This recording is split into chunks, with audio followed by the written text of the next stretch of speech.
ماہ رمضان یوں آ گیا، بن کے رحمت یہ پھر چھا گیا۔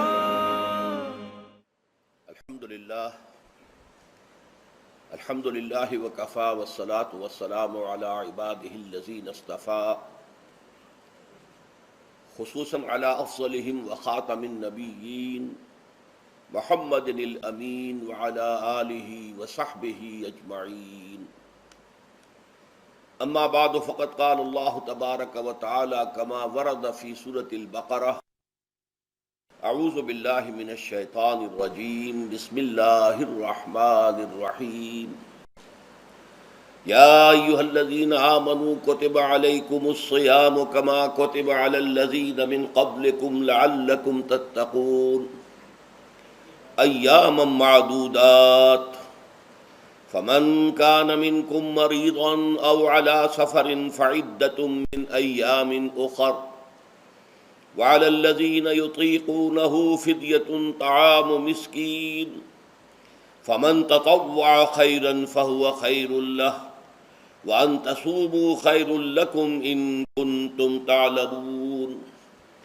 شهر رمضان الذي أنزل فيه القرآن هدى للناس وبينات من الهدى والفرقان، فمن شهد منكم الشهر فليصمه، ومن كان مريضا أو على سفر فعدة من أيام أخر، يريد الله بكم اليسر ولا يريد بكم العسر، وَلِتُكْمِلُوا الْعِدَّةَ وَلِتُكَبِّرُوا اللَّهَ عَلَى مَا هَدَاكُمْ وَلَعَلَّكُمْ تَشْكُرُونَ۔ وَإِذَا سَأَلَكَ عِبَادِي عَنِّي فَإِنِّي قَرِيبٌ أُجِيبُ دَعْوَةَ الدَّاعِ إِذَا دَعَانِ، فَلْيَسْتَجِيبُوا لِي وَلْيُؤْمِنُوا بِي لَعَلَّهُمْ يَرْشُدُونَ۔ أُحِلَّ لَكُمْ لَيْلَةَ الصِّيَامِ الرَّفَثُ إِلَى نِسَائِكُمْ هن لباس لكم وأنتم لباس لهن، علم الله أنكم كنتم تختانون أنفسكم فتاب عليكم وعفى عنكم، فالآن باشروهن وابتغوا ما كتب الله لكم، وكلوا واشربوا حتى يتبين لكم الخيط الأبيض من الخيط الأسود من الفجر، ثم أتموا الصيام إلى الليل، ولا تباشروهن وأنتم عاكفون في المساجد، تلك حدود الله فلا تقربوها، كذلك يبين الله آياته للناس لعلهم يتقون۔ ولا تأكلوا أموالكم بينكم بالباطل وتدلوا بها إلى الحكام لتأكلوا فريقا من أموال الناس بالإثم وأنتم تعلمون۔ صدق اللہ العظیم۔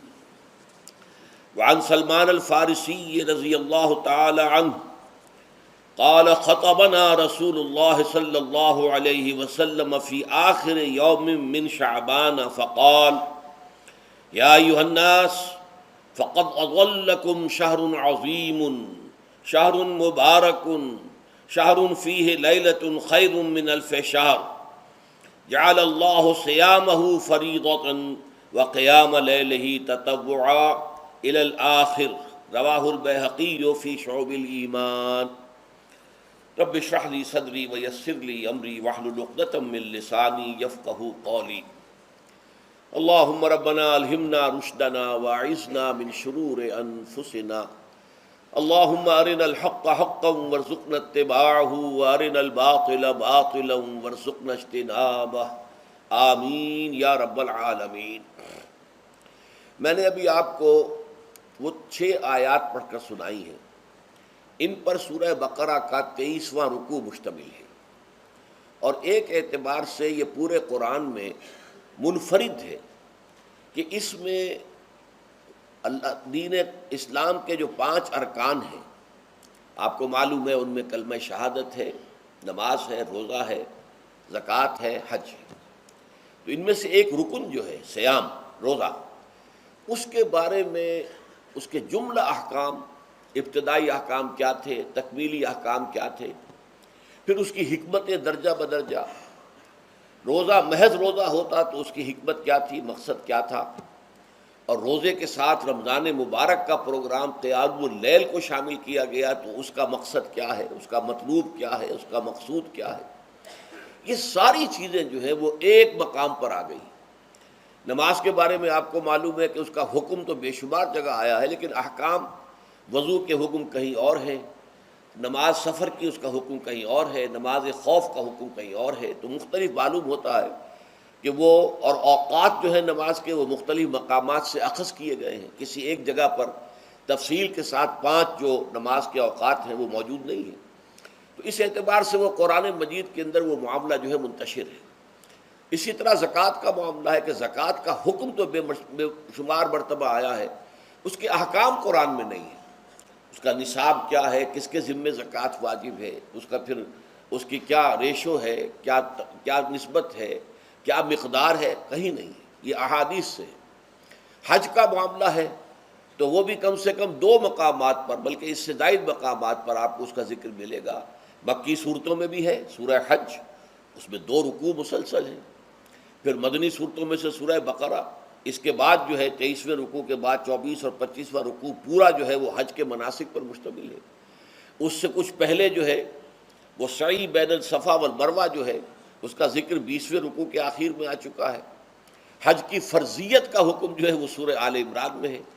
لیکن یہ کہ یہ صوم کی عبادت جو ہے، جو کہ خود ایک رکن ہے اسلام کا، اس کے معاملے میں یہ 6 آیات اتنی جامع ہیں کہ اگر ان کو انسان سمجھ لے تو کل معلومات جو ہیں صوم کے بارے میں جو مطلوب ہیں وہ اس کو حاصل ہو جائیں گے، اس کے احکام بھی، اس کی حکمتیں بھی۔ تو اسی حوالے سے آج ان پر گفتگو ہوگی، لیکن درس کے انداز میں نہیں، بلکہ میری اپنی گفتگو کے دوران ان آیات کا حوالہ آئے گا تو میں چاہوں گا کہ آپ اس وقت بھی اپنی نگاہیں جو ہیں اس کے ٹیکسٹ کے اوپر مرکوز کریں، تاکہ آپ کے ذہن میں جو ہے یہ مضامین آیات کے الفاظ کے ساتھ ایسوسیشن قائم کر کے محفوظ ہو جائیں۔ اچھا، اس کے علاوہ پھر میں نے وہ خطبہ پڑھا ہے، بلکہ اس کا ابتدائی کلمات صرف پڑھے ہیں، جس کے بارے میں حضرت سلمان فارسی رضی اللہ تعالیٰ عنہ نے یہ بیان کیا کہ حضور نے ہمیں یہ خطبہ ارشاد فرمایا شعبان کے آخری دن۔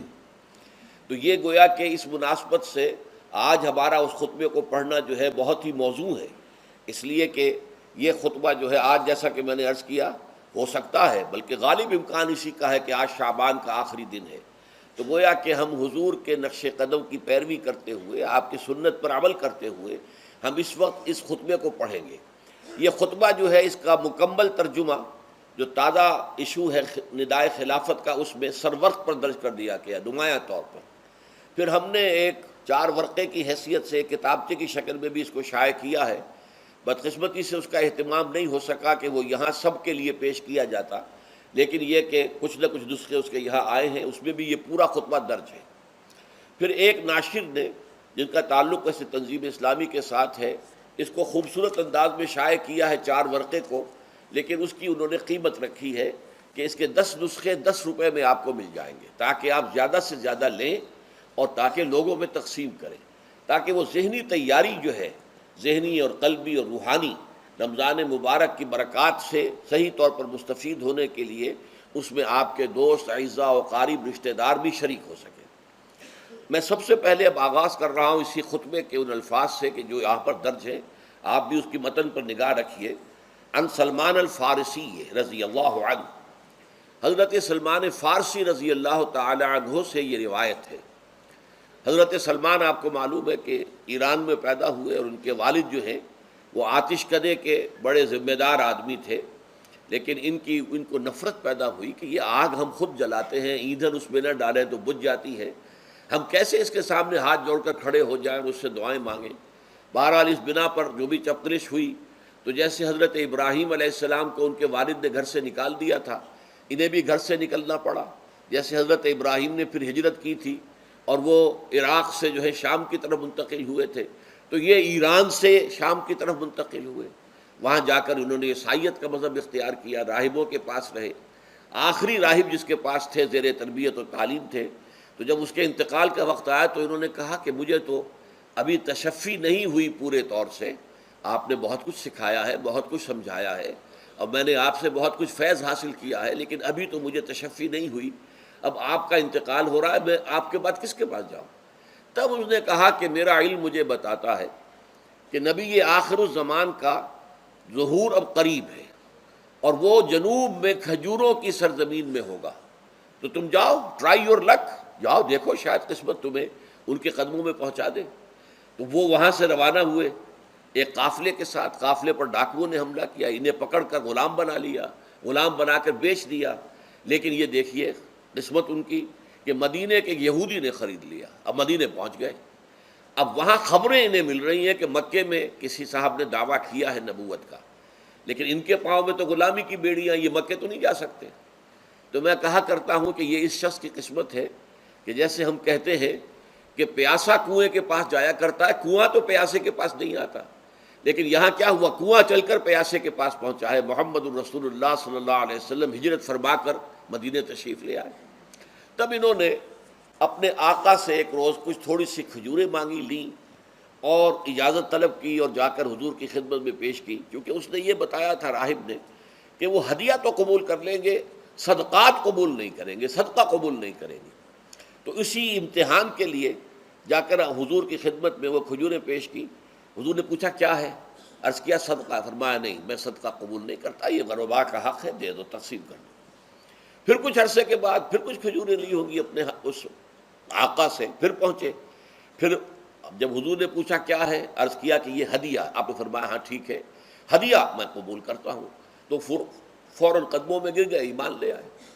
اور ان کا معاملہ جو ہے یہ بھی جان لیجئے کہ یہ فقراء صحابہ میں سے تھے جو کوئی کام نہیں کرتے تھے، ہمہ وقت حضور کے ساتھ رہنا، اور اس اعتبار سے حضور نے ان کے بارے میں یہ بھی کہا ہے کہ سلمان و منا من اہل البیت، سلمان جو ہے وہ ہمارے اہل بیت میں شامل ہے رضی اللہ تعالی عنہ۔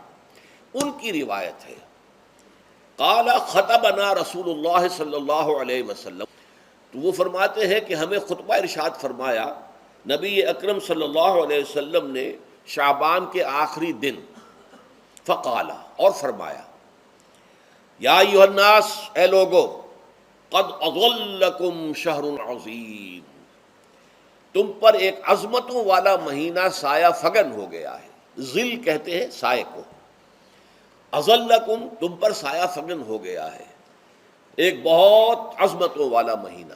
اب دیکھیے یہ وہی ہے بات جو انگریزی کے محاورے میں ہے کہ coming events cast their shadows before, آنے والے واقعات کا ایک سایہ سا پہلے سے پڑ جاتا ہے۔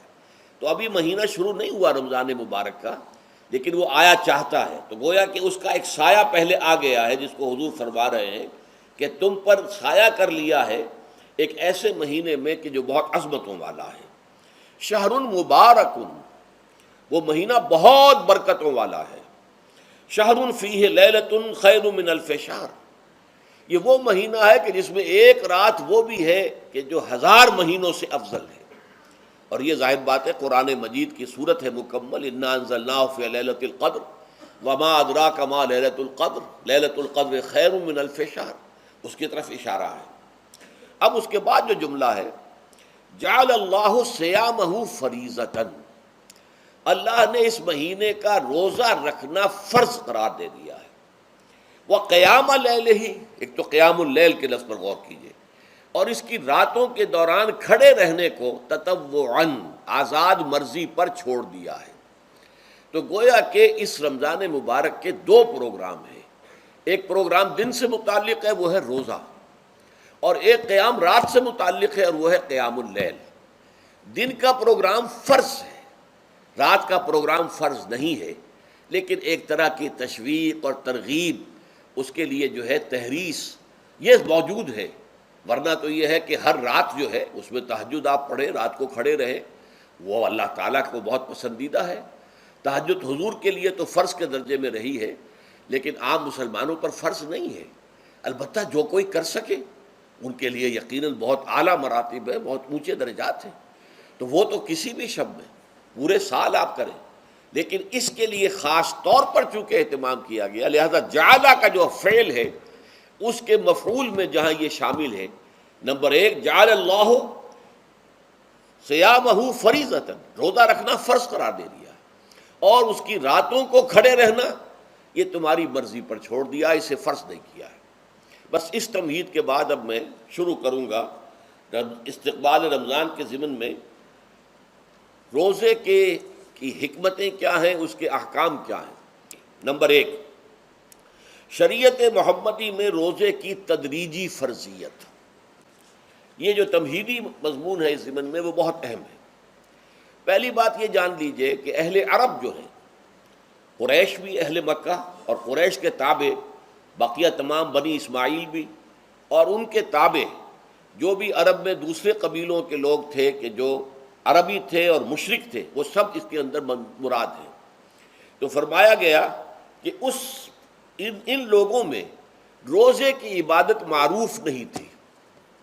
یا تو یہ ہے کہ حضرت ابراہیم علیہ السلام کے زمانے میں روزے کی عبادت تھی ہی نہیں، کیونکہ یہ لوگ اپنے قول کے مطابق ملت ابراہیم پر تھے، لیکن یہ ہے کہ بہرحال روزے کی عبادت سے ناآشنا تھے۔ کیا وجہ ہے یہ ہم نہیں جانتے۔ آپ کو معلوم ہے نماز سے وہ واقف تھے، اگرچہ اس کا حلیہ انہوں نے بگاڑ دیا تھا، تالیاں بجاتے تھے، سیٹیاں بجاتے تھے یہ، لیکن نماز کہتے تھے اسے نماز۔ طواف سے وہ واقف تھے، اگرچہ اس کے ضمن میں اتنی گھناؤنی حرکت بھی کی تھی کہ مرد اور عورتیں وہ بالکل برہنہ ہو کر طواف کرتے تھے، تو اسے بہت فضیلت والی بات سمجھتے تھے، بہت خدا رسیدگی کی بات سمجھتے تھے کہ کامل برہنہ ہو کر طواف کیا جائے، لیکن بہرحال طواف تھا۔ اسی طرح قیام عرفہ، قیام منی یہ بھی موجود تھے۔ تو حج کے بھی بہت سے ارکان جو ہیں وہ ان کے ہاں معروف تھے۔ اور ویسے خیرات و صدقات، چاہے زکوٰۃ ایک خاص نظام کے تحت نہیں تھی، لیکن زکوٰۃ و صدقات، بھوکوں کو کھانا کھلانا، یہ ان کے ہاں اعلیٰ اقدار میں یہ چیزیں شامل تھیں، اخلاقیات کے اونچے مقامات میں۔ کہ صوم کا ان کے ہاں قطعاً کوئی ذکر نہیں تھا، روزے کی عبادت جو ہے ان کے ہاں بالکل نہیں تھی۔ البتہ صوم کا لفظ موجود تھا۔ یہ لفظ وہ استعمال کرتے تھے اپنے گھوڑوں کے لیے، روزہ رکھواتے تھے گھوڑوں کو۔ اس کا پس منظر یہ ہے کہ ان کے ہاں آپ کو معلوم ہے کہ لڑائی، دنگا فساد، جنگ، اور یہ کہ غارت گری کرنا، لوٹ مار کرنا، یہ تمام ان عرب قبائل کا پیشہ تھا، اصل پیشہ یہی تھا۔ اس میں ان کے پاس 2 جانور تھے، ایک تو اونٹ۔ اونٹ جو ہے وہ ان کی جو آب و ہوا ہے اور ان کے جو حالات ہیں اس کے ساتھ پوری مطابقت رکھتا ہے، یعنی اسے کئی دن کھانے کو نہ ملے اسے پرواہ نہیں، ہفتہ بھر پانی نہ ملے اسے کوئی پرواہ نہیں۔ اس اعتبار سے دھوپ کی کتنی ہی جو ہے تپش ہو، اونٹ کو کچھ نہیں کہتی۔ لیکن یہ کہ وہ سست رفتار جانور ہے، لڑائی کے لیے، جنگ کے لیے، خاص طور پر غارت گری جہاں کرنی ہو، جہاں جا کر گویا کہ ڈاکہ مارنا، پھر دوڑنا ہے، بھاگنا ہے، واپس جانا ہے، تو انہیں گھوڑے کی ضرورت ہوتی تھی جو سریع الرفتار ہے۔ لیکن گھوڑے میں یہ اوصاف نہیں تھے۔ وہ بھوک کو برداشت نہیں کر سکتا، مزمحل ہو جائے گا، وہ پیاس کو برداشت نہیں کر سکتا، مزمحل ہو جائے گا، وہ دھوپ کو برداشت نہیں کر سکتا، مزمحل ہو جائے گا۔ اور اگر یہ گھوڑا مزمحل ہو جائے تو سوار کا کیا حشر ہوگا، وہ آپ اس سے اندازہ کر لیجئے کہ اصل میں تو پھر ہلاکت سوار کی ہوگی۔ اس لیے وہ اسے تیار کرتے تھے جنگ کی صعوبتوں کو برداشت کرنے کے لیے۔ اس کا دانہ پانی بند کر دیا، اور اس کا منہ جو ہے وہ عرب بدو جو ہوتا تھا خود تو اپنا چہرہ اور سر لپیٹ لیتا تھا کپڑے کے اندر جب وہ چلتی تھی۔ ان کے ہاں باد سموم، تیز آگ جیسی ہوا جو ہے، جس کے اندر ریت کے ذرات بھی ایسے ہوتے تھے گویا کہ کسی بھاڑ کی جو ہے اس کے اندر کی ریت جو ہے وہ چلی آ رہی ہے، تو گھوڑے کا رخ ادھر کر کے کھڑے کر دیتے تھے اس کو، خود اپنے منہ پر ڈاٹا واٹا باندھا ہوا اپنی حفاظت کے لیے، تاکہ اس کے اندر دھوپ کی سختی برداشت کرنے کی عادت پیدا ہو جائے، پیاس کی برداشت کرنے کی عادت پیدا ہو جائے، بھوک کو برداشت کرنے کی۔ اس کو کہتے تھے صوم۔ صوم کے لفظی معنی رک جانا۔ اب یہ کھانے پینے سے رکا ہوا ہے، اور یہ دھوپ کی سختیاں برداشت کرنے کے لیے دھوپ کے اندر، اور وہ جو آتی تھی وہاں پہ باد سموم، اس کے اندر بھی اس کا سامنا کرنے کے لیے تیار ہے۔ تو یہ پس منظر ہے روزے کا لغوی اعتبار سے، اور یہ کہ اہل عرب جو ہے پرانے وہ اس عبادت سے ناواقف تھے، لہٰذا ہمیں پورے مکی قرآن میں اس کا کہیں ذکر نہیں ملتا۔ البتہ مدینے میں جب حضور تشریف لائے اور صحابہ کرام ہجرت کے بعد، تو یہاں آپ نے دیکھا کہ یہودی جو ہے وہ روزہ رکھتے ہیں یوم عاشورہ کا، 10 محرم کا۔ تو حضور نے دریافت کیا کہ یہ تم 10 محرم کو روزہ کیوں رکھتے ہو؟ تو انہوں نے کہا کہ یہ دن ہماری نجات کا دن ہے۔ 10 محرم کو اللہ تعالیٰ نے فرعون کو غرق کیا تھا اور ہمیں نجات دی تھی اس کے ظلم و ستم سے، تو شکرانے کے طور پر ہم روزہ رکھتے ہیں۔ تو حضور نے فرمایا کہ موسیٰ کے تو پھر ہم تم سے زیادہ حقدار ہیں، ہم موسیٰ کو مانتے ہیں علیہ الصلاۃ والسلام، ان کی عزت کرتے ہیں، قدر کرتے ہیں، تو ہم بھی روزہ رکھیں گے۔ تو آپ نے صحابہ کو حکم دیا کہ عاشورہ کا روزہ رکھا کرو۔ پھر کچھ عرصے کے بعد اللہ تعالیٰ کی طرف سے حکم آ گیا، اور یہ حکم جو ہے اس رکوع کی پہلی آیت کے اندر ہے، یا ایھا الذین آمنوا کتب علیکم الصیام کما کتب علی الذین من قبلکم لعلکم تتقون۔ لیکن جیسا کہ میں بعد میں بتاؤں گا، یہ حکم صوم رمضان کا نہیں ہے، بلکہ یہ کہ اللہ کے حکم سے پہلے 3 دن کے روزے فرض کیے گئے۔ ہر مہینے کی 13ویں، 14ویں اور 15ویں تاریخ کو روزہ رکھو۔ اس میں بڑی حکمت تھی، چونکہ یہ عرب عادی نہیں تھے روزے کے، تو انہیں تدریجاً خو کر کرنا تھا۔ ظاہر بات ہے کہ 30 دن جو ہے وہ تو ایک بڑی مدت ہے، اور ظاہر بات ہے کہ مئی کا مہینہ بھی آ جائے گا، اس میں جون بھی آئے گا، جولائی بھی آئے گا، قیامت خیز مہینے آ جائیں گے، تو بڑی ہمت جواب دے جائے گی۔ تو پہلے روزہ ہر مہینے 3 روزے رکھنے کی ان کو مشق کرائی جائے تاکہ یہ عادی ہو۔ یہ 3 روزے اگر مئی میں بھی آ گئے، جون میں بھی آ گئے، تب بھی ٹھیک ہے، اس کو انسان 3 دن کی تو مشقت برداشت کر سکتا ہے۔ تو پہلے یہ کیا گیا، لیکن اس کے ضمن میں یہ حکم دے دیا گیا، اس کو کہتے ہیں وجوب علی التخییر، یہ اختیار دے دیا گیا کہ یہ 3 روزے تم پر واجب کیے جا رہے ہیں، لیکن یہ کہ اگر تم یہ روزے نہ رکھو تو تم فدیہ دے سکتے ہو، 1 مسکین کو کھانا کھلانا صبح و شام۔ یہ ہے وجوب علی التخییر۔ دوسری رعایت یہ دی گئی کہ اگر کوئی شخص ان 3 تاریخوں میں بیمار ہو یا سفر پر ہو تو وہ تعداد دوسرے دنوں میں پوری کر لے۔ یہ ہے گویا کہ سب سے پہلا حکم جو دیا گیا ہے، اور اس کے ضمن میں اب میں چاہتا ہوں کہ آیت نمبر 2 آپ اچھی طرح پڑھ لیں، اپنا سامنے رکھیے اور اس کے حوالے سے یہ بات سمجھ لیجیے۔ ایام معدودات، یہ دن ہیں چند گنتی کے۔ مجھے حیرت ہوتی ہے کہ جدید جو مفسرین ہیں جنہوں نے اردو میں ترجمے کیے ہیں، تفسیریں کی ہیں، ان سب کے نگاہوں سے یہ بات اوجھل رہی کہ یہ در حقیقت رمضان کے روزے کا ذکر نہیں ہے، بلکہ اس ابتدائی حکم سے متعلق ہے کہ جو ہر مہینے میں 3 دن کے روزے رکھنے کا حضور نے دیا تھا۔ لیکن یہ کہ میرا اپنا ذاتی واقعہ یہ ہے زندگی کا، اور یہ اہم واقعات میں سے ہے۔ میں جب میڈیکل کالج میں پڑھتا تھا، سمجھیے 19-20 سال کی میری عمر، اس وقت بھی مجھے یہ احساس ہوا تھا کہ یہ جو 2 آیات آئی ہیں یہاں ایک دوسرے کے تقابل میں، یہ بیک وقت نازل نہیں ہو سکتی، ان میں وقفہ ہوگا، اور یقیناً پہلا حکم کسی اور پس منظر میں ہے، دوسرا حکم جو بعد میں ہم دیکھیں گے وہ کسی اور پس منظر میں ہے۔ تو میری رائے یہ تھی، اور میں اس پر قائم بھی تھا، بیان بھی کرتا تھا، لیکن ڈرتا تھا، اس لیے کہ اس وقت تک جتنی تفسیریں میں نے دیکھی تھی، ترجمے دیکھے تھے، ان میں سے کسی نے یہ بات کہی نہیں تھی۔ تو ایک آدمی اپنی رائے کے اوپر اتنی بڑی بات کہہ دے تو میں ڈرتا رہتا تھا، لیکن کہتا تھا کہ میری رائے یہی ہے۔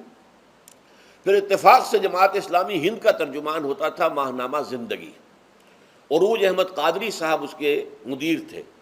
وہ جو ایک پرچہ آیا اس میں انہوں نے تنقید کی تھی مولانا سید انور شاہ بخاری رحمۃ اللہ علیہ پر، کہ کشمیری رحمۃ اللہ علیہ سے، ان کے اوپر یہ تنقید کی تھی کہ انہوں نے یہ عجیب بات کہہ دی ہے کہ یہ جو حکم ہے یہ رمضان کا نہیں ہے، بلکہ رمضان سے پہلے جو حضور نے حکم دیا تھا 3 دن کے روزے رکھنے، اس سے متعلق ہے۔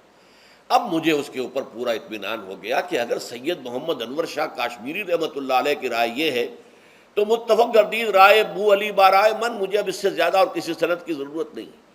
بعد میں نے جب تفسیر کبیر امام رازی رحمۃ اللہ علیہ کی اس کا بھی مطالعہ شروع کیا تو میں حیران ہوا کہ سلف میں تو یہ رائے کثرت سے موجود تھی۔ کیا سبب ہوا ہے کہ آج کے دور کے جو مترجمین اور مصنفین ہیں ان کی نگاہوں سے بالکل یہ بات اوجھل ہو گئی؟ اس معاملے کو میں حل آج تک نہیں کر سکا، لیکن اب میں پورے تیقن سے آپ سے کہہ رہا ہوں کہ یہ جو پہلی 2 آیتیں ہیں ان کا تعلق صوم رمضان سے نہیں ہے، بلکہ ان کا تعلق ہے وہ 3 دن کی۔ اس کی سب سے بڑی دلیل اس کے اندر موجود ہے، ایام معدودات، گنتی کے چند دن۔ اب 30 یا 29 دن جو ہے وہ گنتی کے چند دن نہیں ہو سکتے، وہ اچھی بڑی تعداد ہے۔ پھر یہ ہے کہ یہ معدودات جو ہے اس کو کہا جاتا ہے جمع قلت، یہ زیادہ سے زیادہ 9 پر اس کا اطلاق ہوتا ہے، اس وزن پر جو جمع آتی ہے۔ اور اس میں جو ہے خود قرآن مجید میں حج کے سلسلے میں منا کے قیام کے ضمن میں الفاظ آئے ہیں، ایام معدودات فمن تعجل فی یومین فلا اسم علیہ ومن تاخر فلا اسم علیہ۔ منا میں قیام ہے گنتی کے چند دن، تو تو جو 2 دن ہی میں جلدی کر کے وہاں سے واپس ہو جائے اس پہ بھی کوئی اس گناہ نہیں ہے، اور جو مؤخر کر کے 3 دن پورے کرے اس پر بھی کوئی گناہ نہیں۔ تو وہاں پر بھی نظیر موجود ہے کہ 2 یا 3 دن پر اس کا اطلاق ہو رہا ہے۔ تو یہاں پر ایام معدودات سے لازماً یہ مراد ہے کہ یہ 3 دن جو ہے ہر مہینے میں 13ویں، 14ویں، 15ویں، در حقیقت اس روزے سے متعلق یہ آیت آ رہی ہے۔ اور یہ بھی نوٹ کر لیجئے کہ رمضان کے روزے کی فرضیت کے بعد بھی حضور کا معمول اور آپ کے صحابہ کا، اور جو بھی ہمارے ہاں اتباع کرتے ہیں حضور صلی اللہ علیہ وسلم کا نوافل میں بھی ان کا یہ معمول ہے۔ ہر مہینے میں یہ 3 روزے حضور بعد بھی رکھتے تھے، اور آپ کے بہت سے صحابہ رکھتے تھے، اور آج بھی ہمارے ہاں بہت سے لوگ جو دیندار ہیں اور جن کے اندر یہ جذبہ ہے اتباع سنت کا، وہ رکھتے ہیں۔ 13ویں، 14ویں اور 15ویں تاریخوں کا ان کو ایام 20 کہتے ہیں۔ اس کی راتیں روشن ہوتی ہیں، 13ویں رات، 14ویں رات، 15ویں رات۔ چاند جو ہے اس کے اندر آپ کو معلوم ہوتا ہے 14ویں کو تو مکمل ہوتا ہی ہے، 13ویں اور 15ویں کا بھی تقریباً مکمل ہے۔ تو ایام 20 کے روزے جو ہیں بعد میں بھی برقرار رہے ہیں، لیکن نفلاً۔ فرض اس کے بعد جو ہے وہ رمضان کے روزے ہو گئے۔ تو ایام معدودات یہ دن ہیں گنتی کے۔ فمن کان منکم مریضا او علی سفر فعدۃ من ایام اخر، تو جو کوئی بھی تم میں سے ہو بیمار یا سفر پر تو وہ تعداد پوری کر لے دوسرے دنوں میں۔ گویا کہ اب اگلی کے ایک تو یہ رعایت ہو گئی، دوسری رعایت وعلی الذین یطیقونہ فدیۃ طعام مسکین، اور ان لوگوں کے ذمے کے جو اس کی طاقت رکھتے ہوں، یعنی مریض بھی نہیں ہے، صحت مند ہے، روزہ رکھ سکتے ہیں، سفر بھی نہیں ہے، سفر پر نہیں ہے، مقیم ہے، روزہ رکھ سکتے ہیں، پھر بھی نہ رکھیں تو ان کے لیے بھی ایک اختیار، اسی لیے میں نے لفظ استعمال کیا تھا وجوب علی التخییر، واجب تو ہے لیکن اس میں ایک اختیار دے دیا گیا ہے۔ وہ اختیار کیا ہے؟ فدیۃ طعام مسکین۔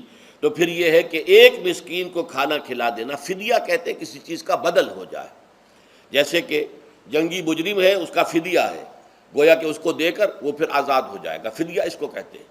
ففدیۃ طعام مسکین، لیکن یہ ہے کہ فمن تطوع خیرا فهو خیر اللہ، اور جو نیکی سے خیر کرنا چاہے مزید تو وہ اس کے لیے بہتر ہے۔ ایک کے بجائے 2 کو کھلائے، 3 کو کھلائے، 4 کو کھلائے، 10 کو کھلائے، تو یہ تو ترغیب ہے، لیکن کم سے کم ایک مسکین کو کھانا کھلانا 2 وقت کا۔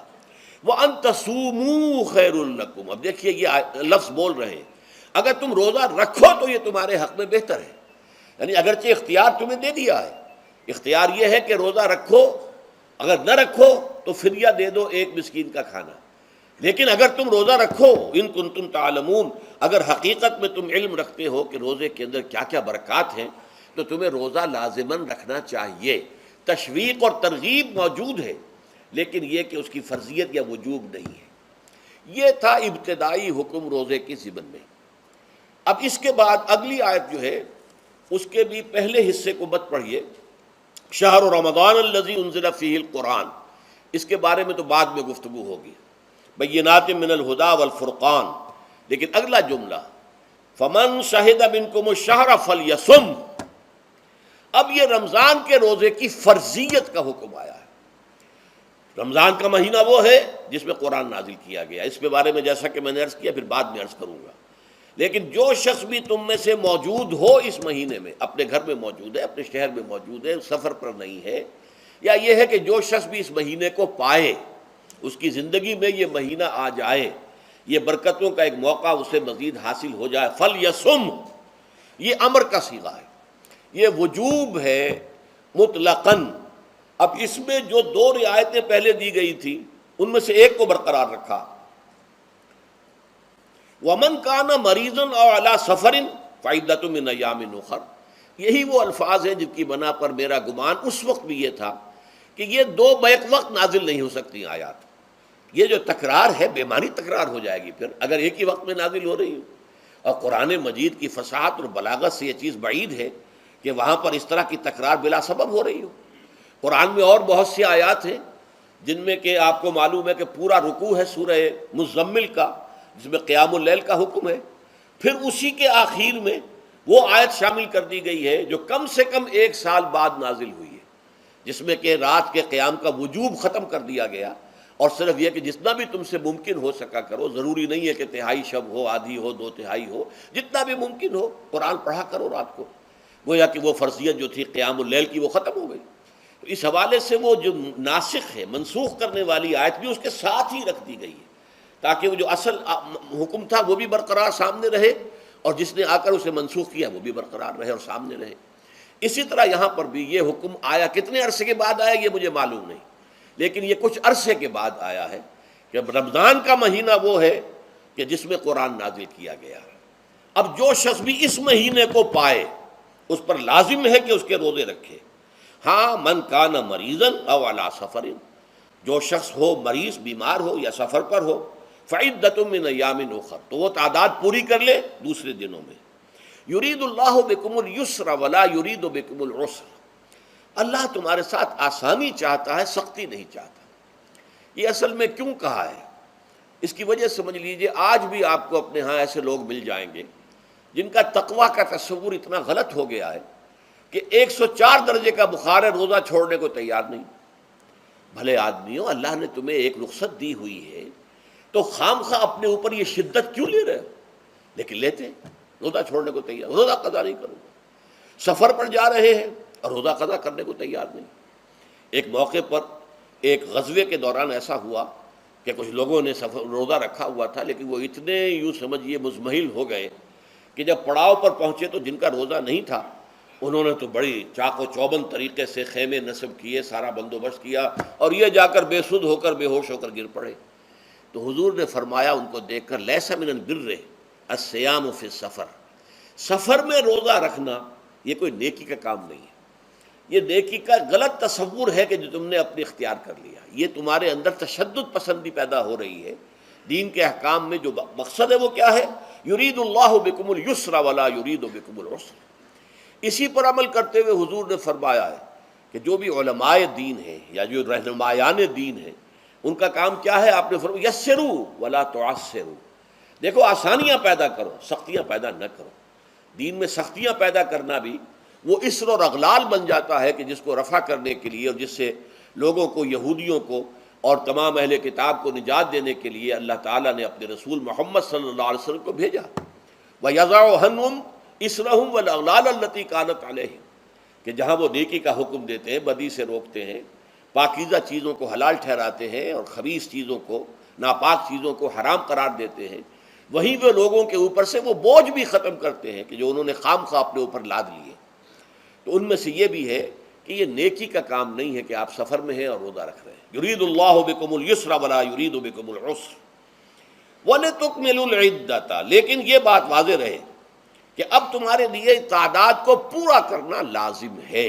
یہ نہیں ہے کہ آپ اس کی جگہ پر فدیہ دے دیں تو بات پوری ہو جائے گی، نہیں۔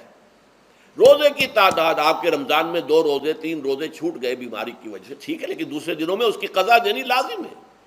وہ روزے رکھنے جو ہیں آپ پر لازم ہیں، ان کا کوئی بدل جو ہے وہ فدیہ نہیں ہو سکتا۔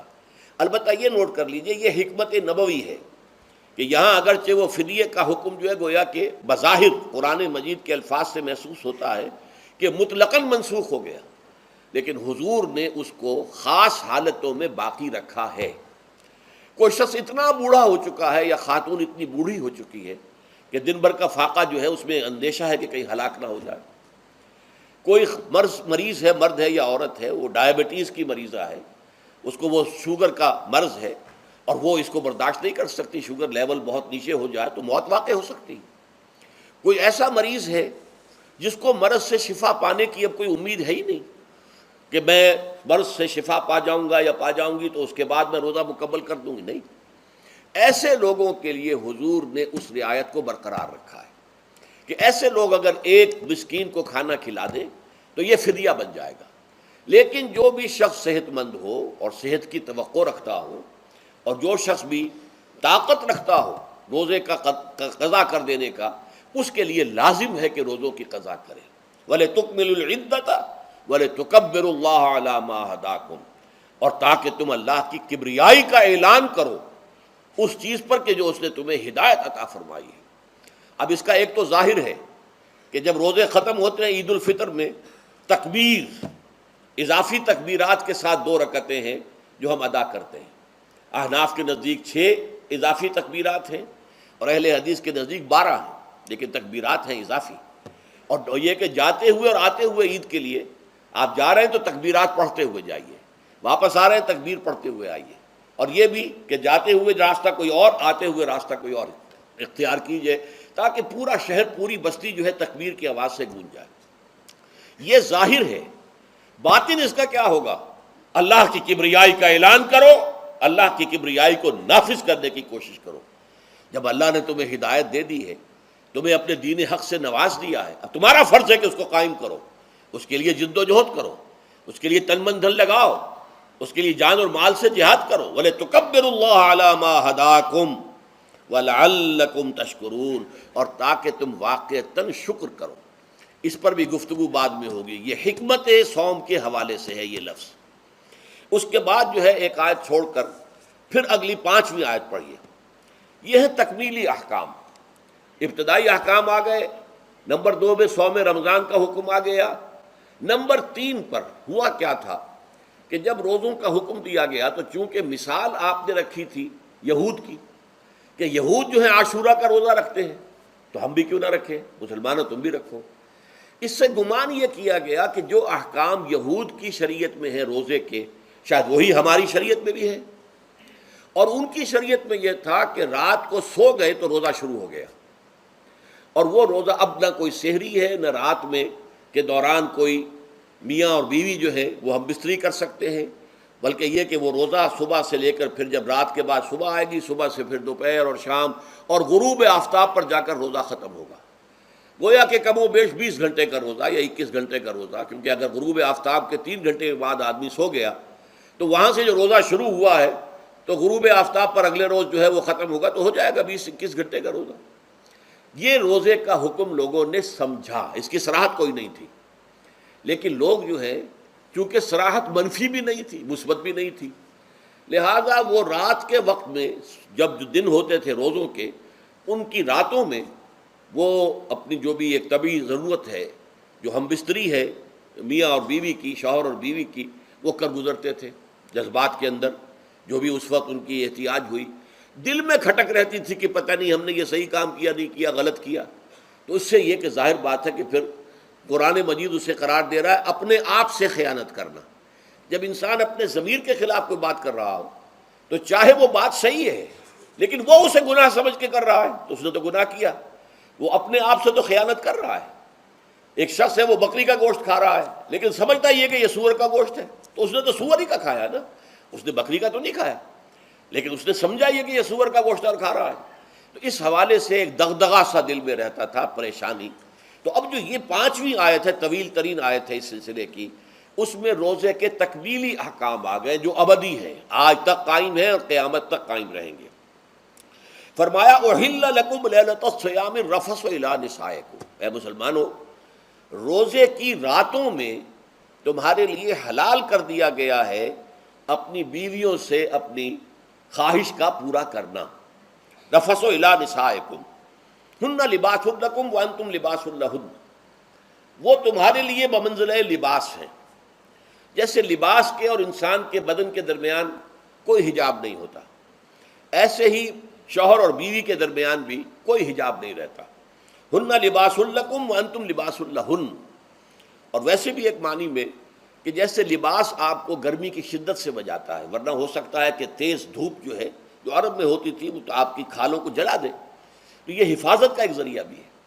اسی طریقے سے شوہر کے لیے بیوی اپنی عفت و عصمت کو برقرار رکھنے کے لیے ایک ذریعہ ہے کہ کہیں حرام میں منہ نہ مارے، بیوی موجود ہے، حلال ذریعے سے اپنی خواہش پوری کرے۔ اور بیوی کے لیے شوہر اسی طریقے سے ایک ڈھال بن جاتا ہے کہ اسے خام خواہ ادھر ادھر دیکھنے کا کوئی خیال بھی کبھی نہ آئے، اس کی جو بھی نفسانی خواہش ہے اس کی شوہر پورا کر رہا ہے۔ تو اس اعتبار سے بھی ہن لباس لکم وانتم لباس لہن، علم اللہ انکم کنتم تختانون انفسکم، اللہ کے علم میں ہے کہ تم اپنے آپ سے خیانت کر رہے تھے۔ اس کی وضاحت میں پہلے کر چکا ہوں کہ دل میں یہ دغدغہ تھا کہ یہ حرام کام اور کر رہے ہیں، یہ گویا کہ اپنے آپ سے خیانت، اللہ سے بغاوت نہیں تھی۔ کیوں کہ اللہ تعالیٰ کی طرف سے تو حکم تمہیں معلوم تھا ہی نہیں ابھی، آیا اس کی اجازت ہے یا نہیں ہے، لیکن اپنے آپ سے تو خیانت کر رہے ہو نا، تم یہ سمجھ رہے تھے کہ یہ نہیں ہونا چاہیے، یہ گویا کہ ممنوع ہے اور کر رہے تھے، تو اس کو کہا کہ تم اپنے آپ سے خیانت کر رہے تھے۔ علم اللہ انکم کنتم تختانون انفسکم فتاب علیکم، تو اللہ نے تم پر اپنی رحمت اور مغفرت کے ساتھ توجہ فرمائی، یعنی جو کچھ اب تک ہو چکا ہے اسے اللہ نے معاف کر دیا، اسے صاف کر دیا، کلین سلیٹ۔ اب تمہارا جو اعمال نامہ ہے اس میں اس طرح کا اگر کوئی عمل درج ہو گیا ہے تو وہ اللہ نے صاف کر دیا ہے۔ وَعَفَا عَنْكُمْ، اور تمہیں معاف بھی کر دیا ہے۔ فَالْآنَ بَاشِرُوهُنَّ، تو اب تم ان کے ساتھ جو بھی تعلق زن و شو ہے اس کو اختیار کر سکتے ہو۔ فَالْآنَ بَاشِرُوهُنَّ وَابْتَغُوا مَا كَتَبَ اللَّهُ لَكُمْ، اور حاصل کرو وہ کچھ جو کچھ اللہ نے تمہارے لیے لکھ دیا ہے۔ یہ تعلق زن و شے سے دو چیزیں ہیں کہ جو مقصود ہیں۔ ایک تو سب جانتے ہیں اولاد، ہر انسان کی خواہش ہوتی ہے کہ میری نسل کا تسلسل باقی رہے، لیکن نمبر دو ایک شے اور ہے، قرآن مجید میں بیان کیا گیا، بولے تسکنوا الیہا، اس میں ایک سکون ہے، اس میں جو بھی ہے، جو بھی عمل ہے مباشرت کا، اس میں ایک اعصابی طور پر سکون کی کیفیت انسان کو حاصل ہوتی ہے۔ تو یہ بھی مطلوب و مقصود ہے۔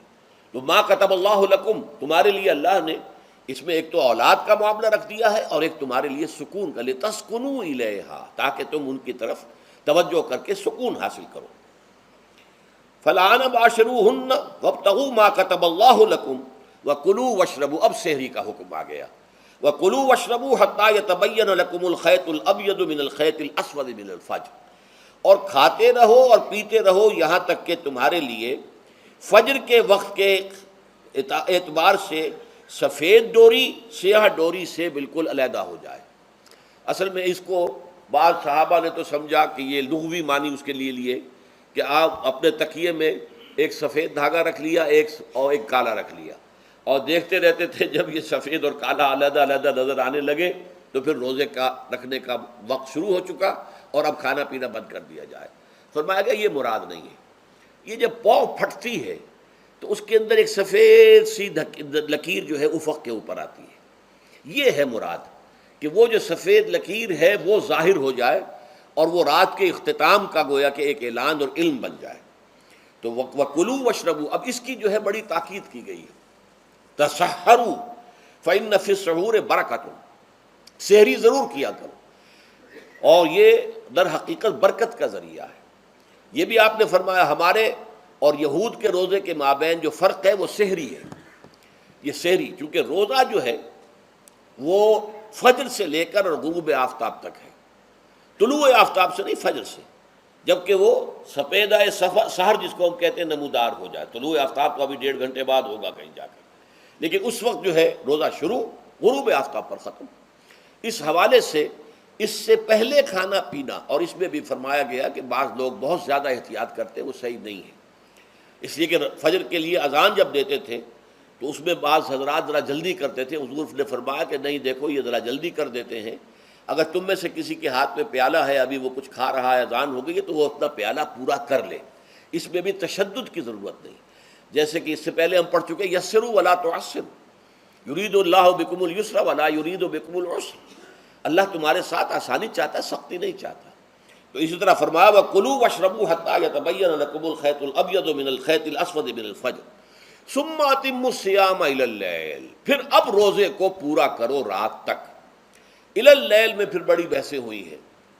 اس لفظ کی مناسبت سے اہل تشیع اس کے قائل ہیں کہ جب کہ خوب اندھیرا ہو جائے، لیکن اہل سنت کا اجماع ہے کہ غروب آفتاب اس سے مراد ہے، اس لیے کہ آغاز رات کا غروب آفتاب کے ساتھ ہے۔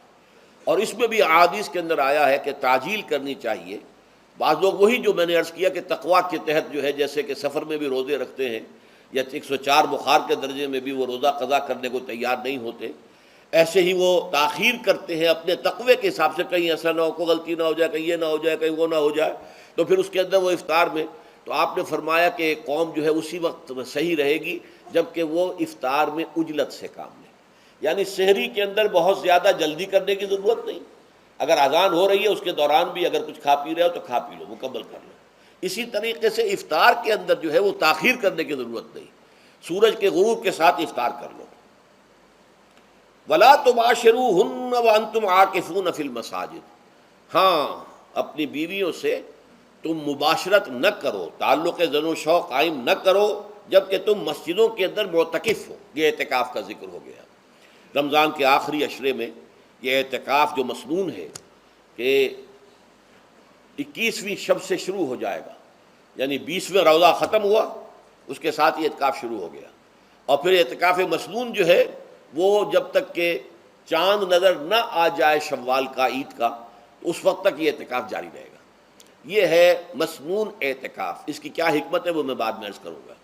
تو یہ حکمت جو ہے اس کے حوالے سے گفتگو بعد میں ہو جائے گی، لیکن یہاں یہ بتا دیا گیا کہ یہ جو رمضان کی 20 راتوں میں اجازت دی گئی ہے اپنی بیویوں کے ساتھ ہم بستری کی، وہ اس معتکف کے لیے نہیں ہے جو مسجد میں معتکف ہے۔ تو ہاں اس کی اہلیہ آ سکتی ہے وہاں ملاقات کے لیے، کسی مشورہ کوئی کرنا ہے بہت ضروری ہے، آ جائے، ملاقات ہو سکتی ہے، لیکن یہ کہ مباشرت نہیں ہو سکتی، وہ حرام ہے۔ فرمایا وَلَا تُبَاشِرُوهُنَّ وَأَنْتُمْ عَاكِفُونَ فِي الْمَسَاجِدِ تِلْكَ حُدُودُ اللَّهِ، یہ اللہ کی حدود ہیں، شریعت اسلامی کی یہ حدود ہیں، فَلَا تَقْرَبُوهَا، تو ان کے قریب تک مت جاؤ۔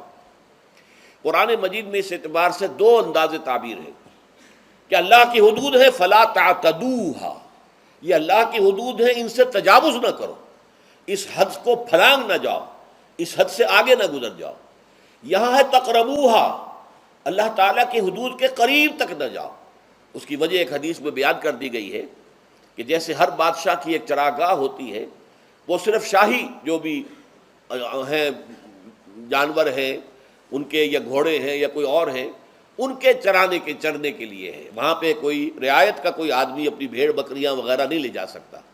وہ حما کہلاتا تھا کہ یہ شاہ کے لیے مخصوص ہے، لکل ملک حمن وحم اللہ محارمہ، اللہ بھی بادشاہ ہے کائنات کا، ارض و سما کا، اس نے بھی جن چیزوں کو حرام کر دیا ہے وہ حما ہے، اس میں داخل نہیں ہونا تمہیں۔ تو فرمایا کہ جو چرواہا اپنی بھیڑوں کو بالکل اس کی آخری حد تک لے جائے گا تو اندیشہ ہے کہ کوئی بھیڑ کوئی بکری چھلانگ لگائے اور اس چراگاہ میں داخل ہو جائے۔ اس لیے کیپ ایٹ اے ڈسٹینس، ایک فاصلے پر رہو۔ احتیاط کا تقاضا یہ ہے کہ اس آخری حد کے قریب نہ جاؤ، فلا تقربوہا، اس کے قریب نہ جاؤ۔ ان حدود کی تو سختی کے ساتھ پابندی کرنی ہے۔ ان کے لیے یہ ہے کہ ان کو نہ صرف یہ کہ ان سے تجاوز نہیں کرنا، بلکہ ان سے ذرا کچھ فاصلے ہی پر اپنے آپ کو رکھنا ہے۔ کذالک یبین اللہ آیاتہ للناس، اسی طریقے سے اللہ تعالیٰ واضح کرتا ہے اپنی آیات کو لوگوں کے لیے، وَلَعَلَّهُمْ يَتَّقُونَ، اور تاکہ وہ پھر تقویٰ کریں، بچیں۔ جب احکام معلوم ہو گئے اب بچنا آسان ہے، جب احکام معلوم نہیں تو اندیشہ ہے کہ کہیں کسی حرام کے اندر جو ہے وہ ملوث ہو جائے۔ جیسے کہ ایک حدیث میں آتا ہے کہ الحلال بین والحرام بین وبینہما مشتبہات، حلال کیا ہے یہ بھی واضح ہے، حرام کیا ہے یہ بھی واضح ہے، البتہ ان دونوں کے مابین کچھ چیزیں ہوتی ہیں متشابہات، پتہ نہیں حلال ہے کہ حرام ہے، تو تم بچو، ان چیزوں سے بھی بچو، اس لیے کہ اس کے اندر حرام ہونے کا اندیشہ ہے نا، لہذا ان سے بھی بچو۔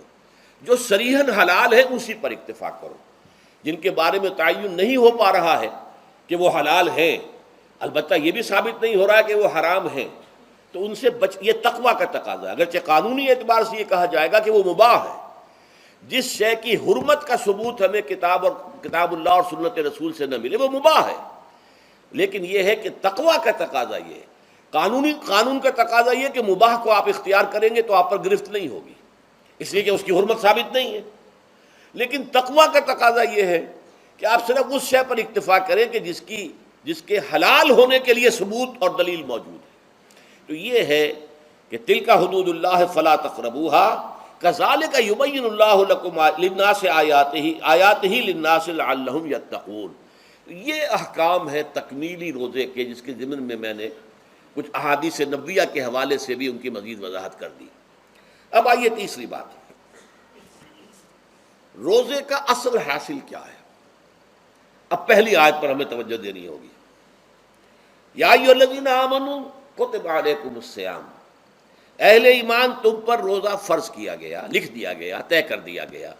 اگرچہ جیسا کہ میں نے عرض کیا یہ ابتدائی حکم ہے اور اس میں وجوب علی التخییر وہ بعد میں آ چکا دوسری آیت میں، کما کتب علی الذین من قبلکم، جیسے کہ یہ فرض کیا گیا تھا ان پر جو تم سے پہلے تھے، یعنی یہود اور نصارہ، ان پر بھی یہ روزہ جو ہے یہ فرض تھا۔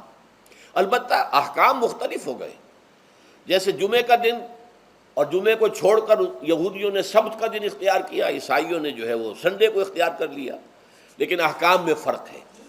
وہاں پورے سبت کے دن، ہفتے کے دن کاروبار دنیاوی مطلقاً حرام. لیکن ہمارے ہاں شریعت کے اندر آسانی پیدا کی گئی کہ صرف جمعے کی اذان سے لے کر نماز ادا ہو جانے تک وہ حرام ہے. لیکن باقی یہ ہے کہ اس سے پہلے بھی اگر کرو اور بعد میں جب فَإِذَا قُضِيَتِ الصَّلَاةُ فَانتَشِرُوا فِي الْأَرْضِ وَابْتَغُوا مِن فَضْلِ اللَّهِ، جب نماز ادا ہو چکے تو جاؤ، منتشر ہو سکتے ہو زمین میں اور اللہ تعالیٰ کے فضل کو تلاش کر سکتے ہو. تو اسی طریقے سے اگرچہ حکم روزہ جو ہے وہ تو سابقہ امتوں میں بھی تھا، لیکن یہ اس کے احکام جو ہیں ان کے اندر تغیر و تبدل ہے. کتب علیکم الصیام کما کتب علی الذین من قبلکم لعلکم تتقون، تاکہ تمہارے اندر تقوی پیدا ہو جائے. اب یہ ہے حکمت صوم کی پہلی آیت. تقوی کسے کہتے ہیں؟ بچنا. کس چیز سے بچنا؟ اللہ نے جو چیزیں حرام کی ان سے بچنا، اللہ کے احکام کو توڑنے سے بچنا. دیکھیے یہ لفظ جو ہے اس کا مادہ ہے وا، قاف اور یا. وقا، وقا یقی کے معنی ہے کسی کو بچانا. ہم دعا مانگتے وقنا عذاب النار، اے اللہ ہمیں آگ کے عذاب سے بچا لے. لیکن اتقا، ارتقا بنتا ہے باب افتعال، واو تے میں شامل ہو گئی تو اتقا، اور اسی سے تقوی ہے. تقوی کے معنی کیا ہے؟ بچنا، خود بچنا. وقا یقی، دوسرے کو بچانا. بچنا اللہ کے احکام کو توڑنے سے، اللہ کی حرام کردہ چیزوں میں ملوث ہونے سے، اللہ کے غضب سے، غصے سے، اللہ کی ناراضگی سے، اور آخرت میں اللہ کے عذاب سے. یہ بچنے کی روش ہے. پوری زندگی میں بھی اس کو جاری رکھو. یہ تقوی زندگی میں کیا ہوگا؟ اللہ کے احکام کو توڑنے سے بچنا، اللہ کی حرام کردہ چیزوں میں ملوث ہو جانا، ان کا استعمال کرنا، کھانے پینے سے متعلق ہوں یا وہ شہوت سے متعلق ہو یا کسی اور چیز سے متعلق ہو، اس سے بچنا. اور یہ بچنا جو ہے آخرت میں نتیجہ خیز ہوگا، جہنم سے بچاؤ ہو جائے گا، آگ کے عذاب سے نجات مل جائے گی. اچھا روزے کا اس سے تعلق کیا ہے یہ سمجھ لیجئے. دیکھیے ہمارے گناہوں کا سب سے بڑا سبب ہمارے نفسانی تقاضے ہیں. ہم ایک حیوان بھی ہیں اور حیوان سے برتر بھی کچھ ہے، وہ میں بعد میں عرض کروں گا، لیکن حیوان تو ہے. جیسے ہر حیوان کو کچھ خوراک کی ضرورت ہے، ہمیں بھی ضرورت ہے. ہر حیوان کو بقائے نسل کا معاملہ جنسی ہے، وہ ہمارا بھی ہے. ہر حیوان کو کوئی نہ کوئی سر چھپانے کی جگہ چاہیے، کوئی گھونسلہ ہو، کوئی کھو ہو، کوئی بل ہو، کچھ بھی ہو، کچھ تو چاہیے آخر. اسی طریقے سے ہمارے سارے تقاضے ہیں. حیوانات کو بھی آرام چاہیے، ہمیں بھی آرام چاہیے. یہ حیوانی تقاضے جو ہیں، جن کو ہم کہیں گے اینیمل انسٹنکٹس، ہمارے وجود کے اندر ہیں یہ، اور ان کا تقاضا ہمارے اندر سے ابھرتا ہے. اسی کو اڈ اینڈ لیبیڈو کہا ہے فرائڈ نے. جدید نفسیات کا بابا آدم جو ہے وہ فرائڈ ہے. اس نے اسے اڈ اور لب سے تعبیر کیا ہے. اس سے اوپر سیلف کو لایا ہے، اور اس کے بعد جو ہے وہ سپر ایگو ہے. تو یہ تین درجے اس نے متعین کیے ہیں، اور میں اس کی دقت نظر، ایکیوٹی آف آبزرویشن کا بہت قائل ہوں. اگرچہ نظریات کا جو نتیجہ اس نے نکالا ہے وہ غلط ہے، لیکن ایکویٹی آف آبزرویشن کا قائل ہوں کہ اس نے انسانی شخصیت کے تین لیولز کو آئیڈینٹیفائی کیا ہے. یہی تین لیولز ہمارے ہاں ہیں، نفس، قلب، روح، یہ تین لیولز ہیں. اس نے کہا اڈ اینڈ لیبیڈو یہ لویسٹ ہے، پھر ایگو، سیلف، پھر سپر ایگو. تین لیول وہ بھی مانتا، اگرچہ ان کی تعبیر اس نے غلط کی ہے، لیکن جہاں تک اڈ اور لیبیڈو کی تعبیر ہے وہ صحیح ہے. وہ حیوانی تقاضے ہیں. اچھا ان حیوانی تقاضوں کے بارے میں یہ بات بالکل واضح رہنی چاہیے کہ یہ اندھے بہرے ہیں. انہیں صرف اپنی گریٹیفیکیشن، اپنے تسکین سے جو ہے ساری بحث ہے. اس سے کوئی غرض نہیں کہ حلال ذریعے سے ہو، حرام ذریعے سے ہو. پیٹ کھانے کو مانگتا ہے بھوک کے اندر. اب آدمی جو ہے حرام کے اندر بھی بیمار بیٹھتا ہے، یہاں تک کہ خود شریعت اجازت دیتی ہے کہ اگر جان پر بن جائے، آدمی جو ہے وہ فاقے سے مر رہا ہو، تو وہ کوئی حرام چیز کھا کر بھی اپنی جان بچا سکتا ہے، لیکن عام حالات میں نہیں. لیکن ہو سکتا ہے ہمارا چٹخارا جو ہے وہ حرام کی طرف ہمیں لے جائے. کسی کو واقعتاً اللہ نہ کرے کہ سور کے گوشت کا چسکا لگ جائے، وہ اس کے بغیر بچتا ہی نہیں، کھاتا ہے. شراب کی عادت ہو گئی، پیتا ہے.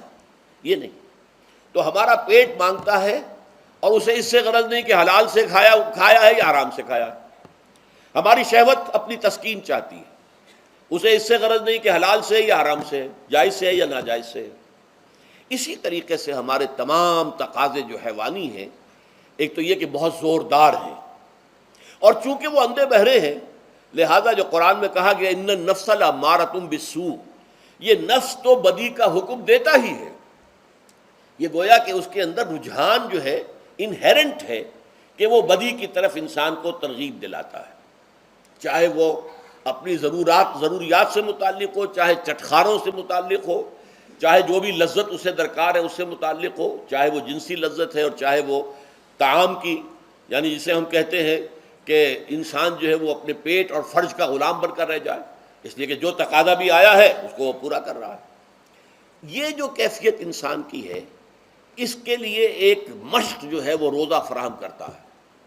روزے کے آپ نے 12، 13، 14 گھنٹے کا بھی روزہ ہوتا ہے، بعض جگہوں پر 16، 17 گھنٹے کا روزہ ہوتا ہے۔ اس عرصے میں آپ اپنے نفس کو حلال چیزوں سے بھی روکے رکھتے ہیں۔ اس منہ زور گھوڑے کو جو ہے آپ اس کی لگام کس کر رکھتے ہیں کہ حلال بھی نہیں کھانے دے رہے۔